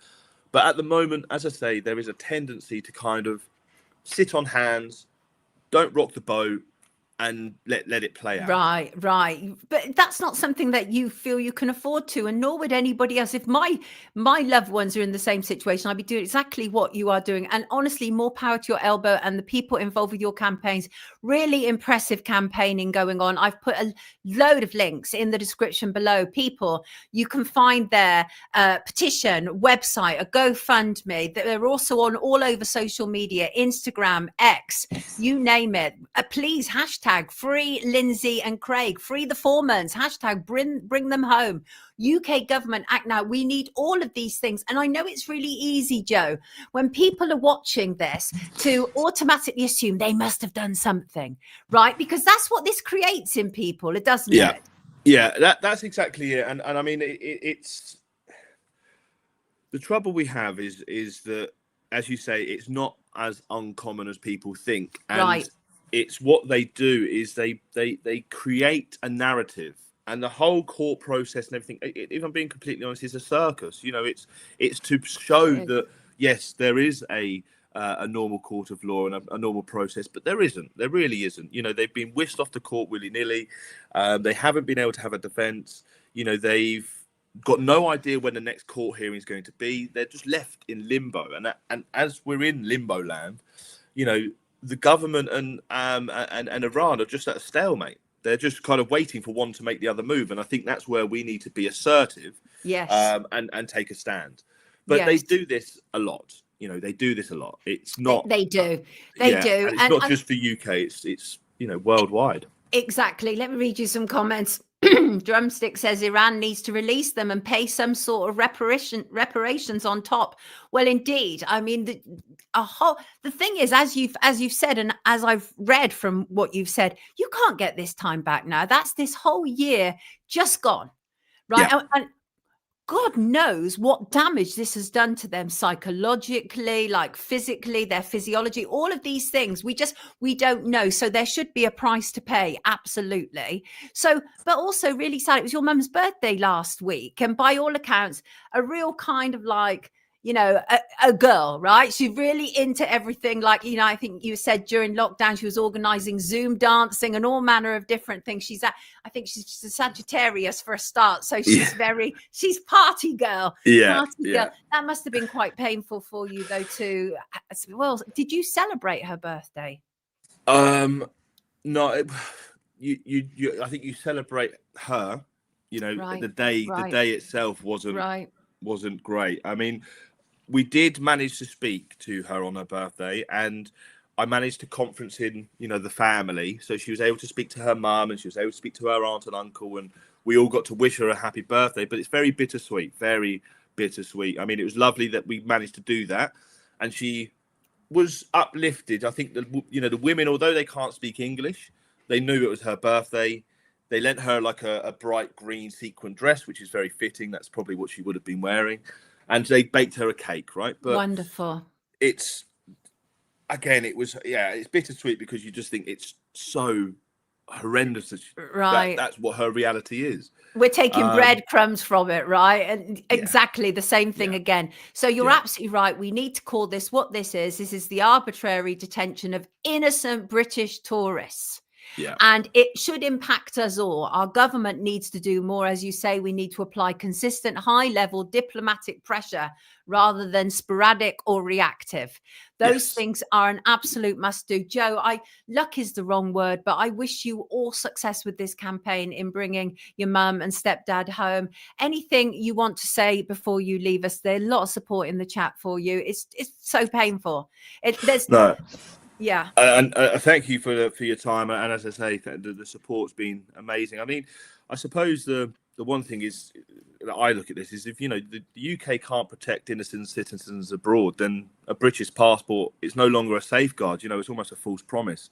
So I think, as you say, if we can get the assertiveness and the strength and courage to do what's right and call it for what it is, I think that, as I say, would be a massive step in the right direction. And this is interesting from Caroline. Is it by design making it formidable to travel these days? Well, it would put people off, certainly, going to certain places.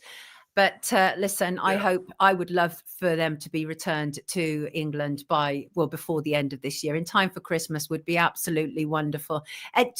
I mean, is that too much of a long shot, are we thinking here? I mean, you've always got to hold the hope and optimism in your hands. Have. And I think it would be absolutely fantastic if that could happen. I mean, it would mean the world to all of us if they were home for Christmas. It would mean the absolute world. But you can't pin everything on it, because if it doesn't happen, it's hard to take enough as it is. So I think setting ambitious goals is good, but having a backup is also imperative, because you need to be prepared for the long term as well.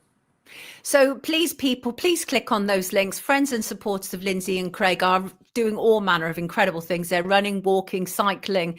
They're doing everything they can to raise awareness of this issue and to support Lindsay and Craig. And this is Joe Bennett.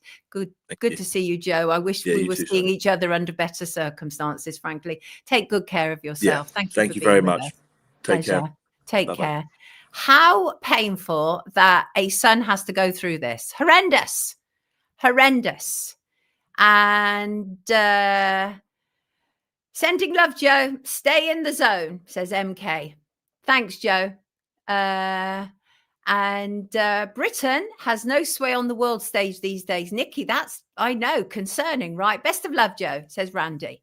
The link should be there, Dilip. I'm pretty sure I put them in the description yesterday. If not, I put them at the end of the show, because that means they disappeared, because I distinctly remember. Best of love, Joe. That's interesting there. Hope, love and peace says. I was reading it, best of luck. But anyway, thank you all so much. Thank you so much. Good luck, Joe. Yes. Hopefully they will get some results soon. Right, people. I want to talk about, I missed this, I think. There's a couple of things that I've missed earlier that I want to go back to make sure that I don't miss it now. And that is, one of the things is to do with Esther Rantzen. Now, obviously, in the UK, most people have known Esther Rantzen probably for most of their lives. She's a TV personality. She ran shows like That's Life. She also was involved in setting up Childline and Silverline, Childline for children in distress and Silverline for elderly people. And she was diagnosed with stage 4 lung cancer in 2023. And at one point she was told she just has weeks to live. Well, now we're rocking up at Christmas 2025. But she has probably been one of the most famous vocal advocates of pushing through assisted dying laws in the UK. And she was back at it again last Friday. And I started to go through, why isn't that coming up properly? Like, that's not what I want to see it do. Let me try that again. She was back on it again on Friday. These are, you might not be able to see it very clearly from there, and I do apologize, but essentially those are a whole rash of broadsheet and tabloid newspapers. She was also on the TV, and the reason that she was wheeled out was because the Lords are they're struggling with this assisted dying act. They are, and it is quite evident and clear that there are people within the Lords. And the Lords is like almost a kind of final point before things are then sent off for royal ascension and made into law. But if the Lords can stop it, they will. And it seems that the Lords are very, very unhappy with this assisted dying bill. So Dame Esther, as she's now called, was wheeled out, and she was saying very emotive stuff, and including her daughter as well, because her daughter is also a broadcaster, and her daughter was saying the same thing. But it's very emotive stuff. They're talking about how they're having an early Christmas because she might not survive it. But they said that 2 Christmases ago. But what she also revealed was that she is now not receiving any treatment at all after a doctor said the side effects were outweighing any benefits. Could have told you that, Esther. Could have told you that. She said she was diagnosed with a second form of cancer for which she received chemotherapy and radiotherapy this year. But now she's not receiving any treatment whatsoever. But it was all over the press, Daily Mail, the Times, the Standard, on the TV. Like, we are absolutely bombarded with this woman essentially forcing them to force through into law the ability to be able to kill people off early. And I just think that, you know, in 2023, she said she didn't expect another Christmas. And now, as I say, we're at Christmas 2025. She is the worst advert ever for assisted suicide, as she shows that all is not as it appears to be when it comes to dying, right? And I do actually find it quite egregious. She said she's making plans to go to Zurich and Dignitas, and she says she wants to represent terminally ill people. Well, here's my problem with Esther Rantzen. Where was she during C19, right? She, the founding face of the Silver Line, she left elderly people to be put to sleep in care homes during C19 because that's what we wanted you to represent, Esther. But unfortunately, Esther was out there in the media saying elderly people, people over 60 who are refusing to have the experimental jab should be denied NHS care. That's what Esther was doing during C19, not checking that elderly people in care homes weren't being essentially euthanized by the health secretary and by the state. She was busy saying they should be denied NHS care. So I don't care about Esther Rantzen, because when she was in a position to truly do something, she failed at the first hurdle. But that wasn't all she did. Her promotion of booster jabs, again, same thing. And it was all about being punishing towards people who refuse to have it done. And by the way, the government is so desperate to get this assisted suicide bill through that they've tabled extra sittings. So it is troubling. There'll be many more. They've tabled an additional 7 sittings on Fridays in the new year, which is extraordinary, very unusual. So really problematic. Establishment is getting its money's worth out of Rantzen. Mel's, you're absolutely right. Stephen, she pushed C19 narrative, and not only did she push it, but she pushed it to such a degree that she wanted people, older people that she was supposed to be representing, she wanted them denied care if they refused it, because she was like, well, they shouldn't be taking up those spaces. How dare you? How dare you? And our friend Jeffrey Peel, who often comes on Wake Up, he pointed out that the COVID inquiry has very conveniently ignored the horrific fact that 9 times out of 10 care home residents were prescribed end-of-life medication during lockdown. And shout out to Rustler, who has also on social media raised a lot of awareness about this. But where was she? Where was Esther Rantzen? Right? So no, the idea that she's now being wheeled out again now to push this through and keep telling us that she's going to have to go to Dignitas and she's going to have her Christmases early. Just awful. And by the way, she wrote a commentary once for The Sun. I got it in front of me, 25th of October, 2021. So again, we were all in the middle of still more lockdowns. And she wrote, "The booster jab is a privilege and we should take it as soon as it's offered." That's the headline.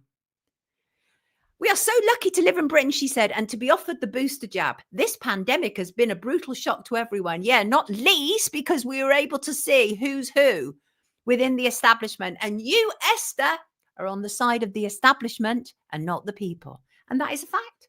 That is a fact. What's this? Going so quickly. What's going on? Yes, lockdowns nearly destroyed my mental health and many people's, including children. As I say, they're not looking at the root cause of any of the problems that we're dealing with, are they? Because they can't, because it will bring it back to them. So, Esther Rantzen, I don't care what you have to say, but I do know that once you have passed and no longer able to sue me, I will have plenty to say about you.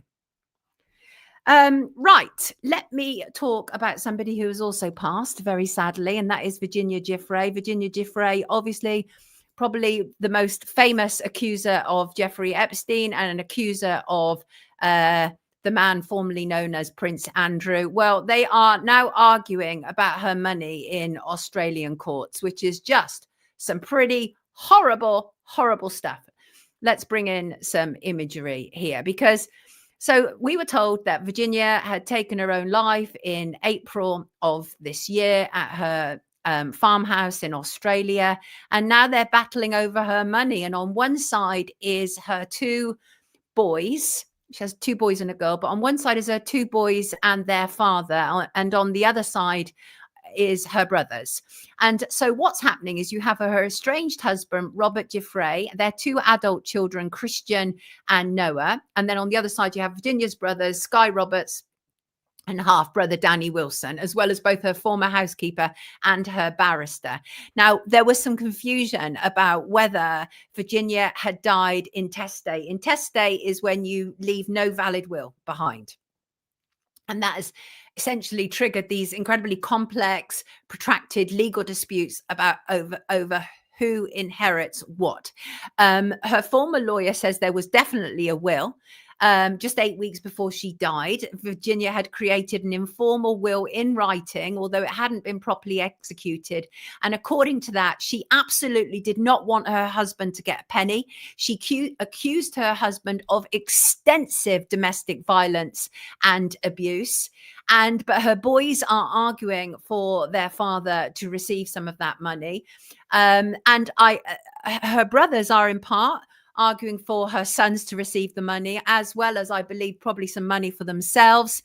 But how much money is even there? That is like an issue at court at the moment. People are not entirely sure, because we've had bandied around for the longest time that the former Queen Elizabeth II, paid a reported £12 million on behalf of her son, Andrew Mountbatten Windsor.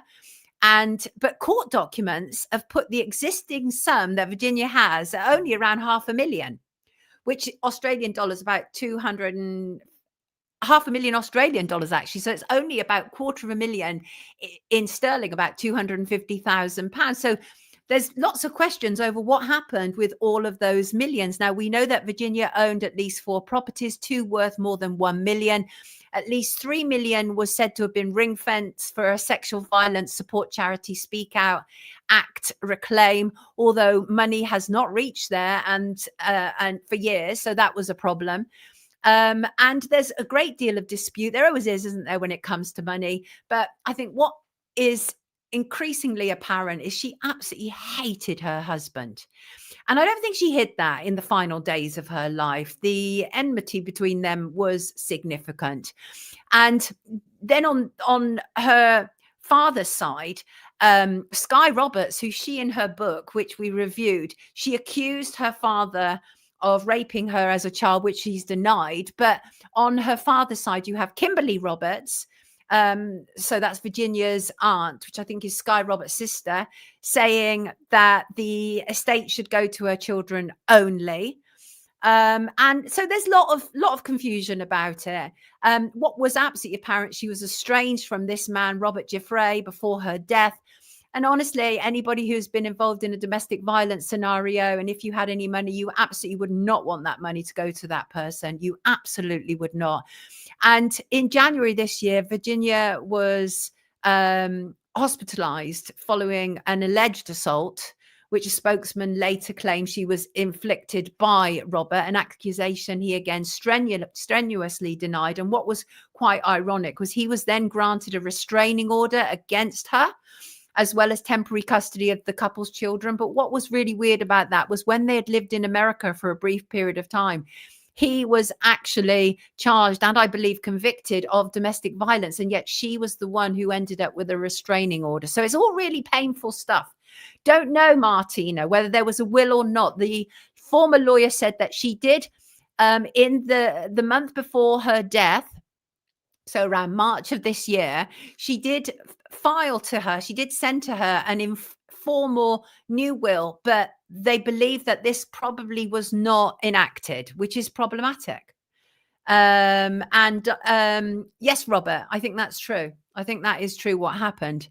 And so these things happen, don't they? And it's so painful when you see her sons, and they must be very torn. I mean, they've lost their mum this year under very bizarre circumstances in many respects, because obviously just a few days before we were told she took her life, there was that horrendous picture that appeared, which looked like she had been beaten senseless. And there was a comment about how she'd been involved in an accident with a bus, and it turned out that that was not where that came from. And many people took it that it could potentially have come from a domestic violence situation with her husband. So really problematic, because along with that apparent 12 million payout, there was also the 371,000 which had been paid by Epstein in 2009. There was an undisclosed sum which had been paid by Ghislaine Maxwell, who's now serving a 20-year sentence for trafficking offences. So it is quite confusing. Yet the court's actual statement of claim said she had interests whose values will exceed the sum of $472,000. So very odd. And the other thing that was really odd, and I don't understand this, and I wonder if somebody can shed any light on this for me, because it doesn't make any sense. But her boys had placed an ad in the Government Gazette, a government magazine, in June, naming themselves as her estate's administrators and asking creditors to come forward. And it was this action that actually prompted the legal proceedings, which kicked off last week in court. So that was quite interesting and quite odd. There's a further complication, by the way, and that involves Rena O. And I've talked about Rena O before. At the time of Virginia's death, she was being sued by Rena O. And this was over social media posts and a podcast in which she claimed that O was an official part of Epstein's sex trafficking scheme and physically abused her. O absolutely denied all those claims, saying she was also one of Epstein's victims. And she sued for defamation. And following Virginia's death, an appeals court in New York ruled that O's claim could proceed on the basis that civil liabilities survive a defendant's death. So there you go. King says the love of money is the root of all evil. And Shug, I tend to agree. I doubt we'll ever get to the actual real truth of what happened. Money is the deity, the superficial slaves worship. Yeah, I have never liked the establishment. Now I despise it even more. I get you. I get you completely. I do. So I think that's sad. I think that's sad. I think all of that's sad. It's like she eventually had more money than she could dream of. And what did it bring her? Ooh. On this day in history, I think it's important to remember this, actually. 1942, the Beveridge Report, published by the British government, which unveiled plans for a post-war welfare state. This was important and brilliant stuff. And I see that the demonization of people in receipt of benefits has started all again, as indeed it would, and partly as a consequence of what happened with the budget last week, and the increasing of, they've taken it away from the 2-child cap for child benefit as well. But I'm very proud of us having a welfare state in England. I think that's absolutely vital. It is the backbone of our society. And I'm forced to pay taxes, obviously. And that is one of the very few things that I don't begrudge. And that is helping people who are less able to take care of themselves than I am. Not everybody has the same set of cards to work from, and some people do need help. But I am seeing once again the demonization of people, and it's really important to bear in mind that the vast majority of people in receipt of any form of benefit are actually working, but we are living in a world, in a climate where it doesn't pay to work. That is the reality, which actually segues beautifully into the kind of system that Labour is seeking to create. So problematic all ways round, but I think it was a very good thing that William Beveridge did. Yes, indeed, I do. Right, let's turn to some viewers' questions. This is an interesting one. Dear Sonia, US viewer here. I have a story I thought you might be interested in. For years, I was an extra on TV shows and in movies. One was Glee. Anybody remember Glee? I used to really enjoy Glee. My daughter and I used to watch it. Very happy, clappy stuff from the early 2000s until about 2015.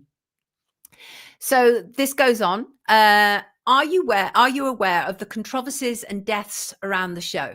I can tell you from close up, this was like a slave camp on set. Performers were shattered. The work schedule was grueling. Cast and crew worked long hours. Burnout was a constant feature. There was huge tension among cast members. Mental health issues were largely ignored. It was so ironic, of course, because Glee was portrayed as a happy show. What are your thoughts? Carly from Cali. Well, I do have some thoughts, Carly from Cali, and I did very much enjoy Glee. So for those who don't know, the idea of it took place at the fictional William McKinley High School in Ohio. The series focused on the New Directions. It was a club, essentially a show choir full of like oddballs of society. There's no other way to describe them. They weren't your regular people involved in a choir, and they all came together. And what they would do is they would do incredibly upbeat covers of other people's music. And within that, they tackled all manner of social issues regarding gender, race, sexuality, family, all that sort of stuff. But so everything will look beautiful. You can even see from their advertising how bright and lovely it all is. And don't stop believing. Absolutely. Yes, that's Lynn Paris. Right, you've got it. That was Corey Monteith, said the lovely leading man committed suicide. Can't think of his name. Well, there's more, actually. And Carly from Cali wanted me to raise it up, and I'm going to do that right now. So what you had was, let me just bring in some images here because it is interesting. And that is that image there that you're seeing on the screen. Well, 3 of the lead players in that image are now dead. So that is Corey Monteith, who played Finn Hudson.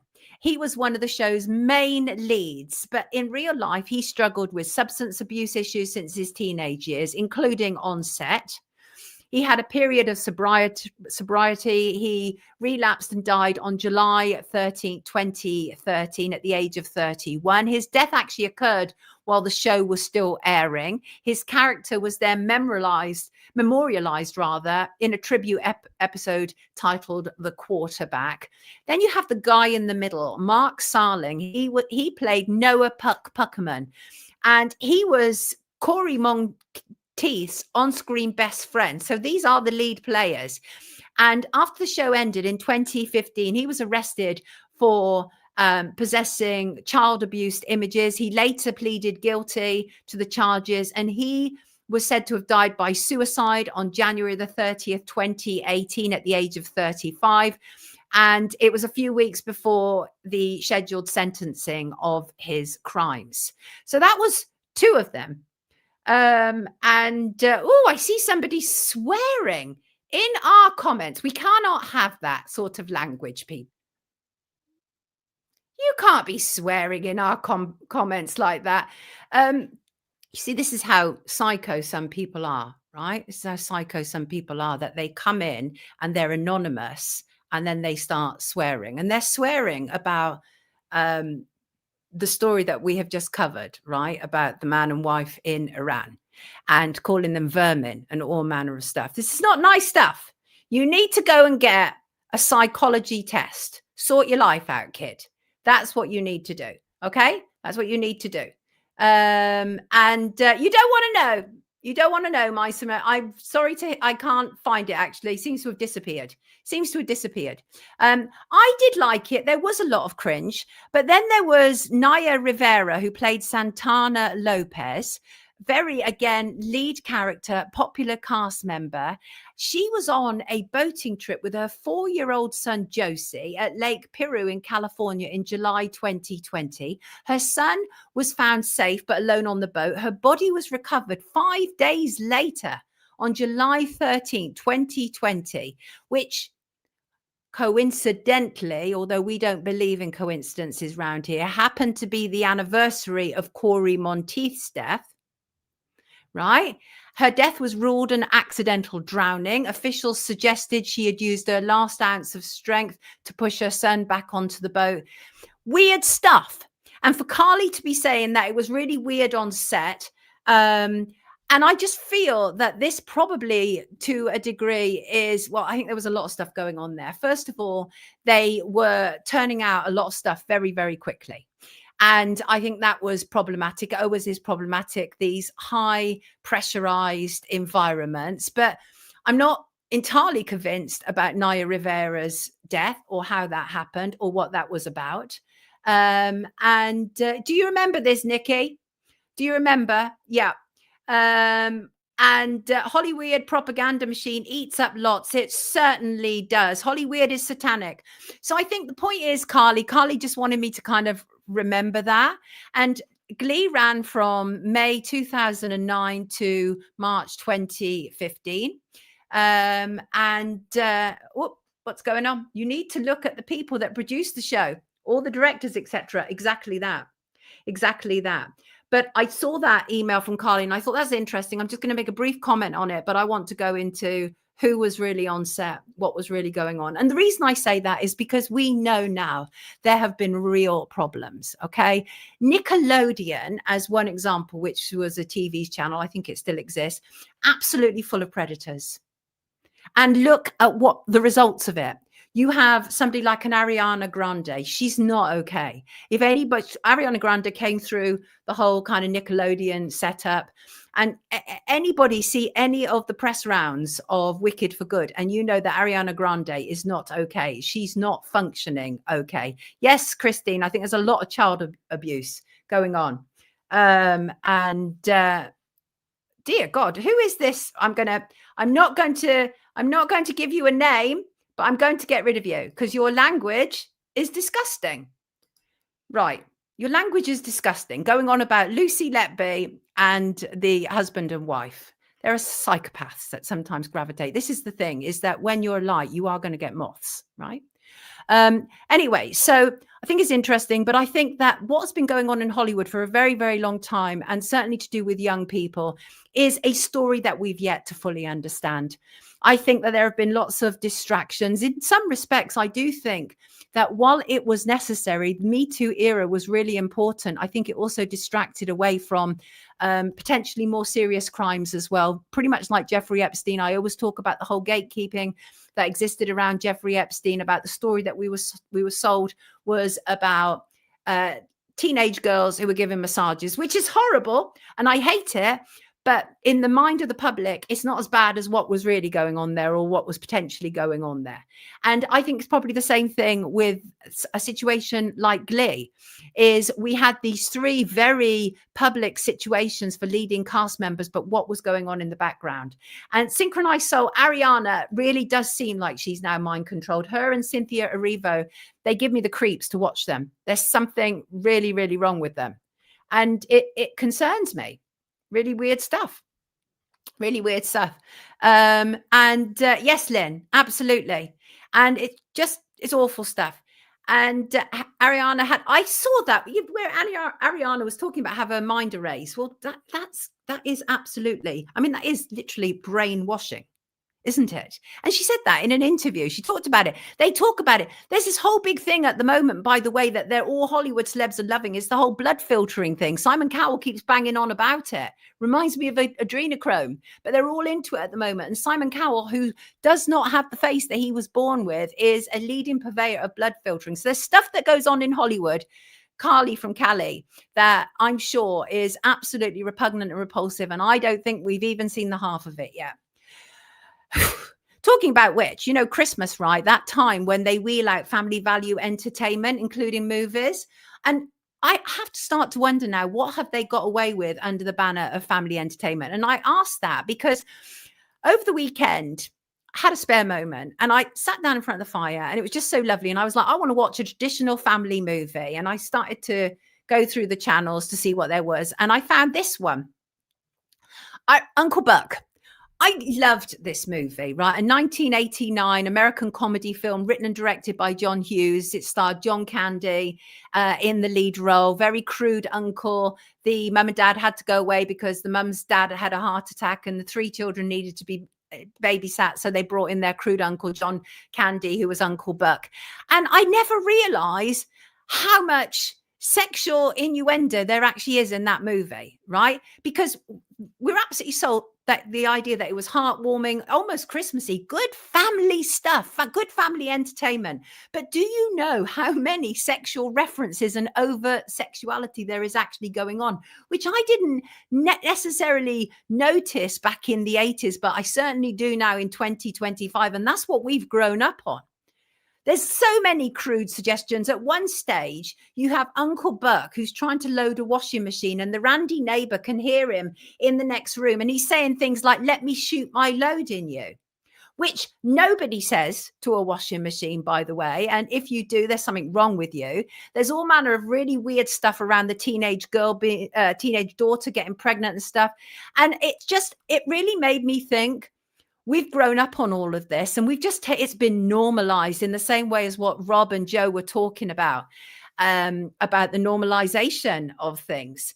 And yes, do you? Myson made comments, said, I notice it all the time. And Hope, Love and Peace finds it very hard to watch anything. SMG is very vile when you start to see it in a different light, right? It really is. I'm sorry. Yes, Patricia, I love that movie too. I love that movie, though the washing machine scene was a bit dodgy. Absolutely it was. But when I look back, I was so naive. Weren't we all? Just weren't we all? Right. I'm on to my second prize now. You can actually see. Ooh, wait. There. That is a beautiful decoration from our lovely MK. And she sent me 2 boxes of decorations. And she said, very kindly, from Whatnot by MK, she said, I've sent you 2 boxes, keep both or gift one. Well, I've put 3 of them on our tree, and there are 3 which we're going to give away today to a lucky competition winner. Here they are, absolutely gorgeous. Look at this. They're absolutely gorgeous. Divine colors, gold and red. Aren't they lovely? Yeah, absolutely beautiful. So I'm going to give them away along with, I, as a journalist, receive so many books. It's really quite unreal. I receive them from authors. I receive them from publishers, and oftentimes they'll send me 2 of the same. And so I thought it would be nice to also give away a Morning Rituals for Wellness piece. Good mornings. And this is a lovely book. It's completely brand new, not been looked at. Positive proof from the top of the most successful companies. It's all about starting your day right, trust, finding your flow, natural panacea, reviving skin, ears and eyes, the whole lot. So wherever you are, enter. Because it's absolutely beautiful. I have to say that when I opened it, I burst into tears because it reminded me of the sort of thing that my sister used to send me. My sister, before she passed, God love her, brilliant, gifted and talented, just like in the comments. And she made me loads of stuff, including things like decorations, wonderful stuff. And gorgeous. Yes, Lisa, absolutely gorgeous. So you can win that. You can win both the decorations and the book because I'm in a generous mood today. And this one is, you don't have to write in by tonight, but you need to write in by 6 p.m. tomorrow. And the first person I randomly pick will receive these goodies. Write to me at soniapoulton@sky.com. There you go. Greg said, Christmas has never been the same since they axed Noel's Christmas presents. You're welcome, Em. I was so touched. I mean, I was just so incredibly touched by it. You can see it on my tree in Pride Place. Absolutely beautiful up there. Wonderful stuff. Right. Your shout. Oh, yes. So here's the deal. I'm working out Christmas arrangements right now. So first of all, our last show will be on December. I'm going to take a proper Christmas holiday this year. So our last show, I believe, I've got the details further down, so I'll just confirm that. But I believe our last show is Monday, the 22nd of December, and I'm taking 2 weeks off. And I'm going to be doing a couple of special things there. And that is the Friday show, which is what, the 19th, I think. That's our Q&A show. I will dedicate the show to answering your questions and answers from my 3-decade plus career. And it can be about anything at all that I will have some knowledge about. And you can start sending in your questions now to soniapoulton@sky.com, or you can be here in the live chat on the day. So entirely up to you. So that will be, as I say, I think it's the 19th of December when we will have our Q&A show. Yeah, drum. I've been asked many times for this. So I'm really looking forward to it. Lisa, did they? My children spent hours crafting stunning, thoughtful gifts for me, birthdays and Christmas. So much better than tap filling up landfill. Absolutely. I will keep this forever. This means something to me. This is, handmade means something to me. So you can also be in possession of 3 of these wonderful, wonderful decorations. So I hate having to get to this, but I'm going to. The latest divide and conquer tactic seems to be working well, and it's to do with this sodding government one login. Anybody seen all the arguments about it? And some people feel that it's a no-win situation. We talked about it the other week with Claire Wills Harrison. Several viewers have expressed deep concerns about what is going on. It's a hard one. It's generating a lot of disagreement online. It's carving people up further. But basically, from November the 18th this year, companies, directors, and people with significant control, PSC, they have to verify their identity using the government UK One login. Now, this is a legal requirement for complying with Companies House if you have a registered company. The date marks the start of a 1-year transition period for companies to ensure all relevant individuals verify their identity. Well, you can see why people are saying, well, this is absolutely digital ID.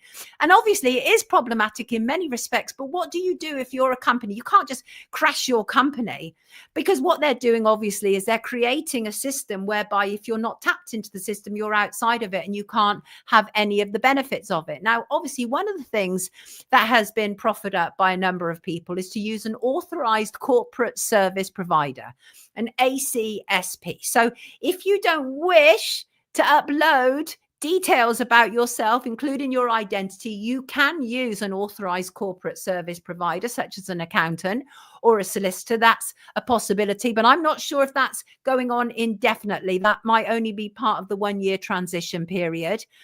And so what I'm seeing is a lot of people arguing online about it, and I don't think that's helping anybody. And I do understand that these situations, they create purity spirals, don't they? And that is, there is some kind of absolutism attached to it. It's like, you absolutely cannot do this, and if you do it, then you're giving into the system, you're part of the system. But that's not so easy when you're a company director of a small company. Even what is the alternative? Well, one of the people who wrote into me, and they're absolutely right, is where was the grassroots organization fighting against this 6 to 12 months ago, right? For people not to accept the government one login. Where was it? There's enough organizations out there. There's the Together Declaration. There's Big Brother Watch. Where were these companies pushing against it? And so what ends up happening now, and as some people wrote to me, is they're really feeling on the outside, is they know that there's a real problem attached to this, and they don't want to be part of the system. They don't want to uphold the system. They don't want to contribute towards a digital ID. But the problem is that the idea of just suddenly saying, well, I'm not going to be part of it, I'm cutting myself out of it, that's not grounded in reality.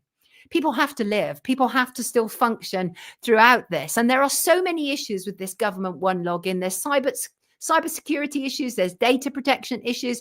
There's data breach risks. There's system vulnerabilities. There's just so many. And there's a burden that is being placed on people in a way that really organizations should have got behind it. And where are the freedom-loving organizations? Liberty, for example, where are they?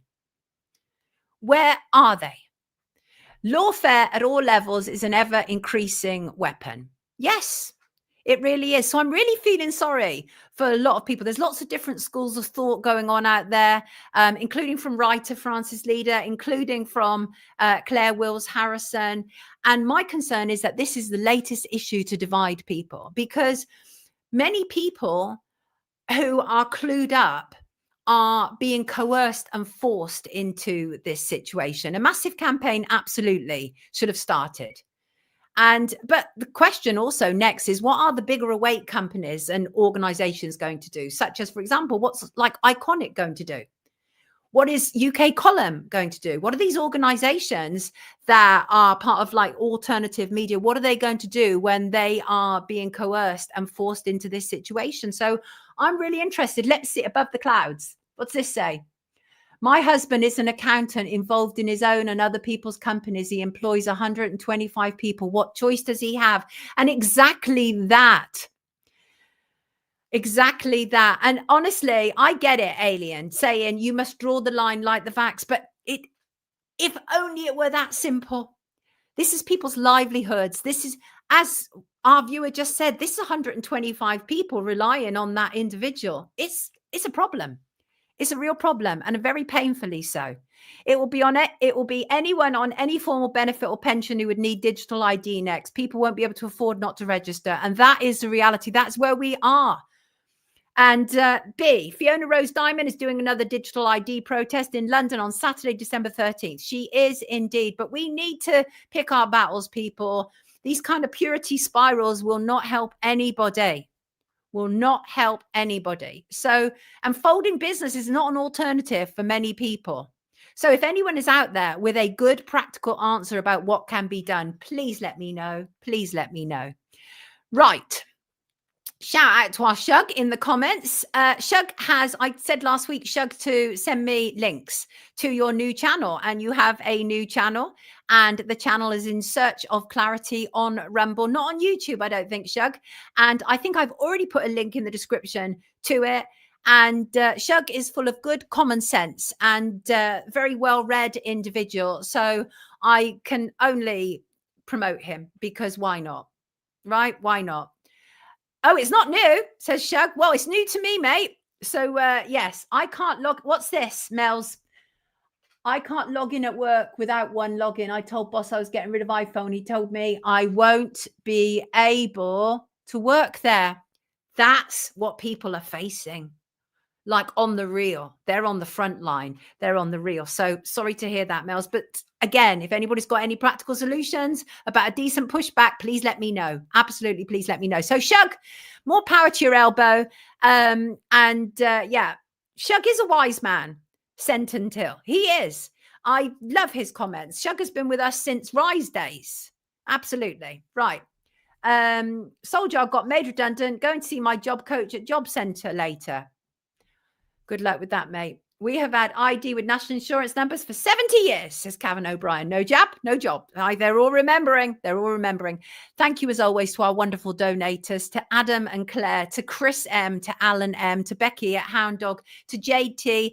And I don't know whether I did mention these last week, our super chat from last week. Victor, Sinkovitz, to Synchronized Soul, to Kath Hutton, to Sticky Marks, to Poor Trainer, to Zora. Thank you also for super chat today, as ever, to Kath Hutton, to Paul Trainer, and to Swiss Miss. And again, Sticky Mark, you people are very, very kind. Thank you. Sticky Mark says, thank you, Sonia. The damage done by child abuse, the crime that keeps on giving, no matter how this young woman died, it killed her. Talking about Virginia, I agree with you. I agree. I think it was all mountainous. It was all too much for her. And I see Swiss Miss there. I did have John Carpe from Canada's Justice Centre booked for today's show until we realised the quite significant time gap. So I'm having to reschedule that, but we will be addressing that. Swiss Miss raised a quite serious alert to what was going on in Canada with the C8, C9 bills that are going through, and how these things are like kind of mission creeps in their own right, and they start off there and then they end up over here. So yes, John Carpe from Canada's Justice Centre, he will be with us, Swiss Miss. So I think it's going to have to be a pre-recorded. That's what I think it's going to have to be. So just want to say thank you as ever, you wonderful people, for being here. And I want to talk about winning.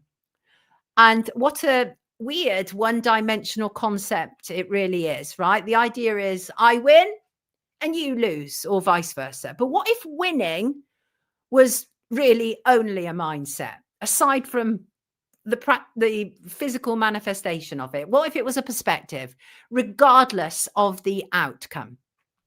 Now, the great thing about getting older and maturing is that I've had many, many experiences. And what I've learned is that even some of the worst experiences that I've been through, I have learned something of value for my life. And I appreciate, right?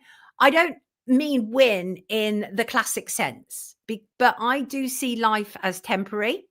I believe I'm supposed to give something. I believe I'm supposed to learn something in return. I came in empty-handed. I will go out empty-handed, all that sort of stuff. And I'm not necessarily expecting people who are going through deep trauma or grieving or whatever to think I'm winning. But what I'm saying here is that I think the difference between depression and going down, down, down, down, down is perspective, is mindset. And so I just want to kind of reposition the whole idea of winning and not take anything away from anybody and what you're going through right now. And I want to see winning more as you will win every time if you know that you are getting an experience out of the situation. Do you take my point? So because the whole kind of idea of a winning mindset oftentimes is kind of associated with a-holes, isn't it? Like, I'm a winner, I'll always win everything. And it's always like really arrogant people. And I never really like that kind of attitude towards it. But I like the idea of winning at life if you can always take something from the experience that you've been put through, whether by choice or whatever. Okay. And so I think in order to be able to get to that stage, needs to do some inner shadow work. Right. You know, I'm big on inner shadow work. I continuously do inner shadow work because I want to be everything that I'm capable of being. We come into this life and psychology tells us that we're kind of like a blank slate, and we are for the most part, but we've obviously come in, we're inheriting certain things, certain traits, certain behavior, certain illnesses, even from our ancestry. Excuse me. But then we start to progress through life and different things happen to us and they mark us and they leave a stain on us and they harm us and all of these things. But when you talk to or listen to people who have survived really dire situations, I'm actually thinking of Nelson Mandela here. Nelson Mandela spent 27 years locked up on Robben Island, and he used to talk about his mindset. And even when he'd wake up in the morning and prison bars are there and he's in a cage, he was still able to see beyond his environment. Now that's next level, right? That's next level stuff, incredible stuff that you can get there. But I think everybody can benefit from doing inner shadow work and building yourself up from the core, because in order to be able to see even tricky situations as a situation that you're winning from because of the experience, you need to build up your self-belief, your confidence, your resilience, and the ability to kind of bounce back from failure. The reality is, in this world, some of the most successful people have gone through very, very big public failures, because that's oftentimes what encourages you to hone something to such a point that it eventually takes off. So I think everything begins from within, everything.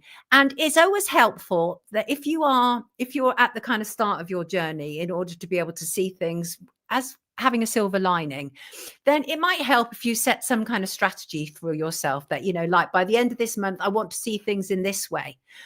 And, it's really important for human beings to really be careful about what they surround themselves with and by.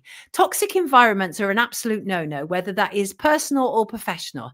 And you will know if you are in one. And if you're in one, do everything you can to get out. And again, going back to the one login, that's not always easy. Some people absolutely hate their job. They rock up, do the 9 to 5. They have a heinous boss, but they need the money. So I know it's not always easy, but start now.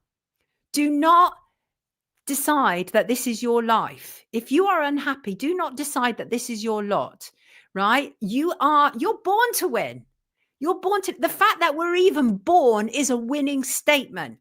Do you know how many challenges there are for life to actually come to be? If it's not a miscarriage or a termination or violence, meted out on the pregnant woman. It is actually miraculous that we're born in the first place. Miraculous. So you're already winning. From the moment you enter this world, you're already winning. And that, again, in different circumstances, you could be born into great wealth and privilege, which I've discovered is not actually that much privilege. Some of the most broken people that I've spoken to as a journalist have come from wealth, and they were shunted off into boarding schools and, set aside and distanced from their loved ones. They did not have a privileged background, even though we were taught that these children from these backgrounds had a privileged background. But whatever your environment, if you're in a toxic environment and you can do something about it, no, actually you can do something about it. If you're an adult, you can do something about it. And if you're a child, seek help. If you're a child, listen to this, you're in a dangerous, toxic environment, do everything you can to seek help. Go to a trusted teacher, anything like that. But as adults, you can do something about it. This is not your lot, okay? And, the thing is that good wins they can change you for the better, right? Sometimes when we just win something, like I win or you win, it can be a hollow victory. It can be like, oh, well, I really wanted that. Now I've got it. Now what? Okay. So maybe perhaps what you need to do is start defining what winning means for you. Because why not? Why not? We are told on a constant basis how awful we are, how unattractive we are, how stupid we are, how broke we are, how we need help, how we need to turn to government, all of this stuff. But actually, I believe, and I always believe this, that any questions we seek, the answers are already within us. So make that your goal. Make that your goal for this sort of continuous improvement where you're able to turn things around and focus on the process, because winning can be just like an end goal that people look at, but focus on the process as well. If you are actually wanting a very kind of classic win in a situation, whether that's you're going for a job interview or you want your content creation to take off or whatever, focus on the process. Okay. The process of striving for excellence is well worth it. It will teach you so much. I was talking about this on Friday. The process of launching Wake Up with just me means I book people, means I do all the research, means I present, I bring in all the images, everything. But it means that when I'm in a position where I can start bringing other people to work on Wake Up, I know how the whole show runs. You can't buy that level of experience. So that is a win. Some people could say, but you're there all on your own. How can that be winning? It's a win because I've learned how to do it all, and I can be a better leader of Wake Up as a consequence of it. So that's just what I wanted to say. I think winning is a mindset. I think that we should do everything we can. Yes, T, we are not alone in the universe. 11-11. Yep, my body, my love, and my armor been through the wars. Indeed, soldier, I get it. I get it. Winning means grinning, says SMG. Win, says Kiora. Is it Kiora? Have I got that right? What's that? Chat filter, what's going on? Promise you won't. No, Drum, I'm not going to have somebody else doing Wake Up. Wake Up is my baby, but eventually I'd like to have a studio and I'd like to create programs, because there are areas which aren't my strength. Which is why I bring in guests, and I would like to have other shows in tandem with Wake Up. So one day. Morning, Repair UK. Thank you. So I just wanted to say all of that. I also want to wish you all a wonderful, magnificent week as per. And these are my wonderful patrons that are coming up on the screen now. And as ever, of course, I want to end on a quote, because why not? Actually, before I get to that, I did say about the Christmas holiday, didn't I? So our last day is December the 22nd. It is a Monday. We'll be doing the Monday show, and then we'll be back in the new year on January the 5th, 2 Mondays later, because I'm going to give myself a proper holiday this year so I can always be my very best for you. Be there or be a normie. Wake up. Have a wonderful week, Vanessa, you too. So the quote I want to end on today is, you were born to win, but to be a winner, you must plan to win. You must prepare to win, and you must expect to win. Yes, indeed, you must. Have a fantastic week, you beautiful people. I will see you on Friday as per. Lots of love to you all. Lots of love to you all. Take good care of yourself and each other, as Jerry Springer used to say. I never thought I'd be quoting Jerry Springer. Take care, everybody.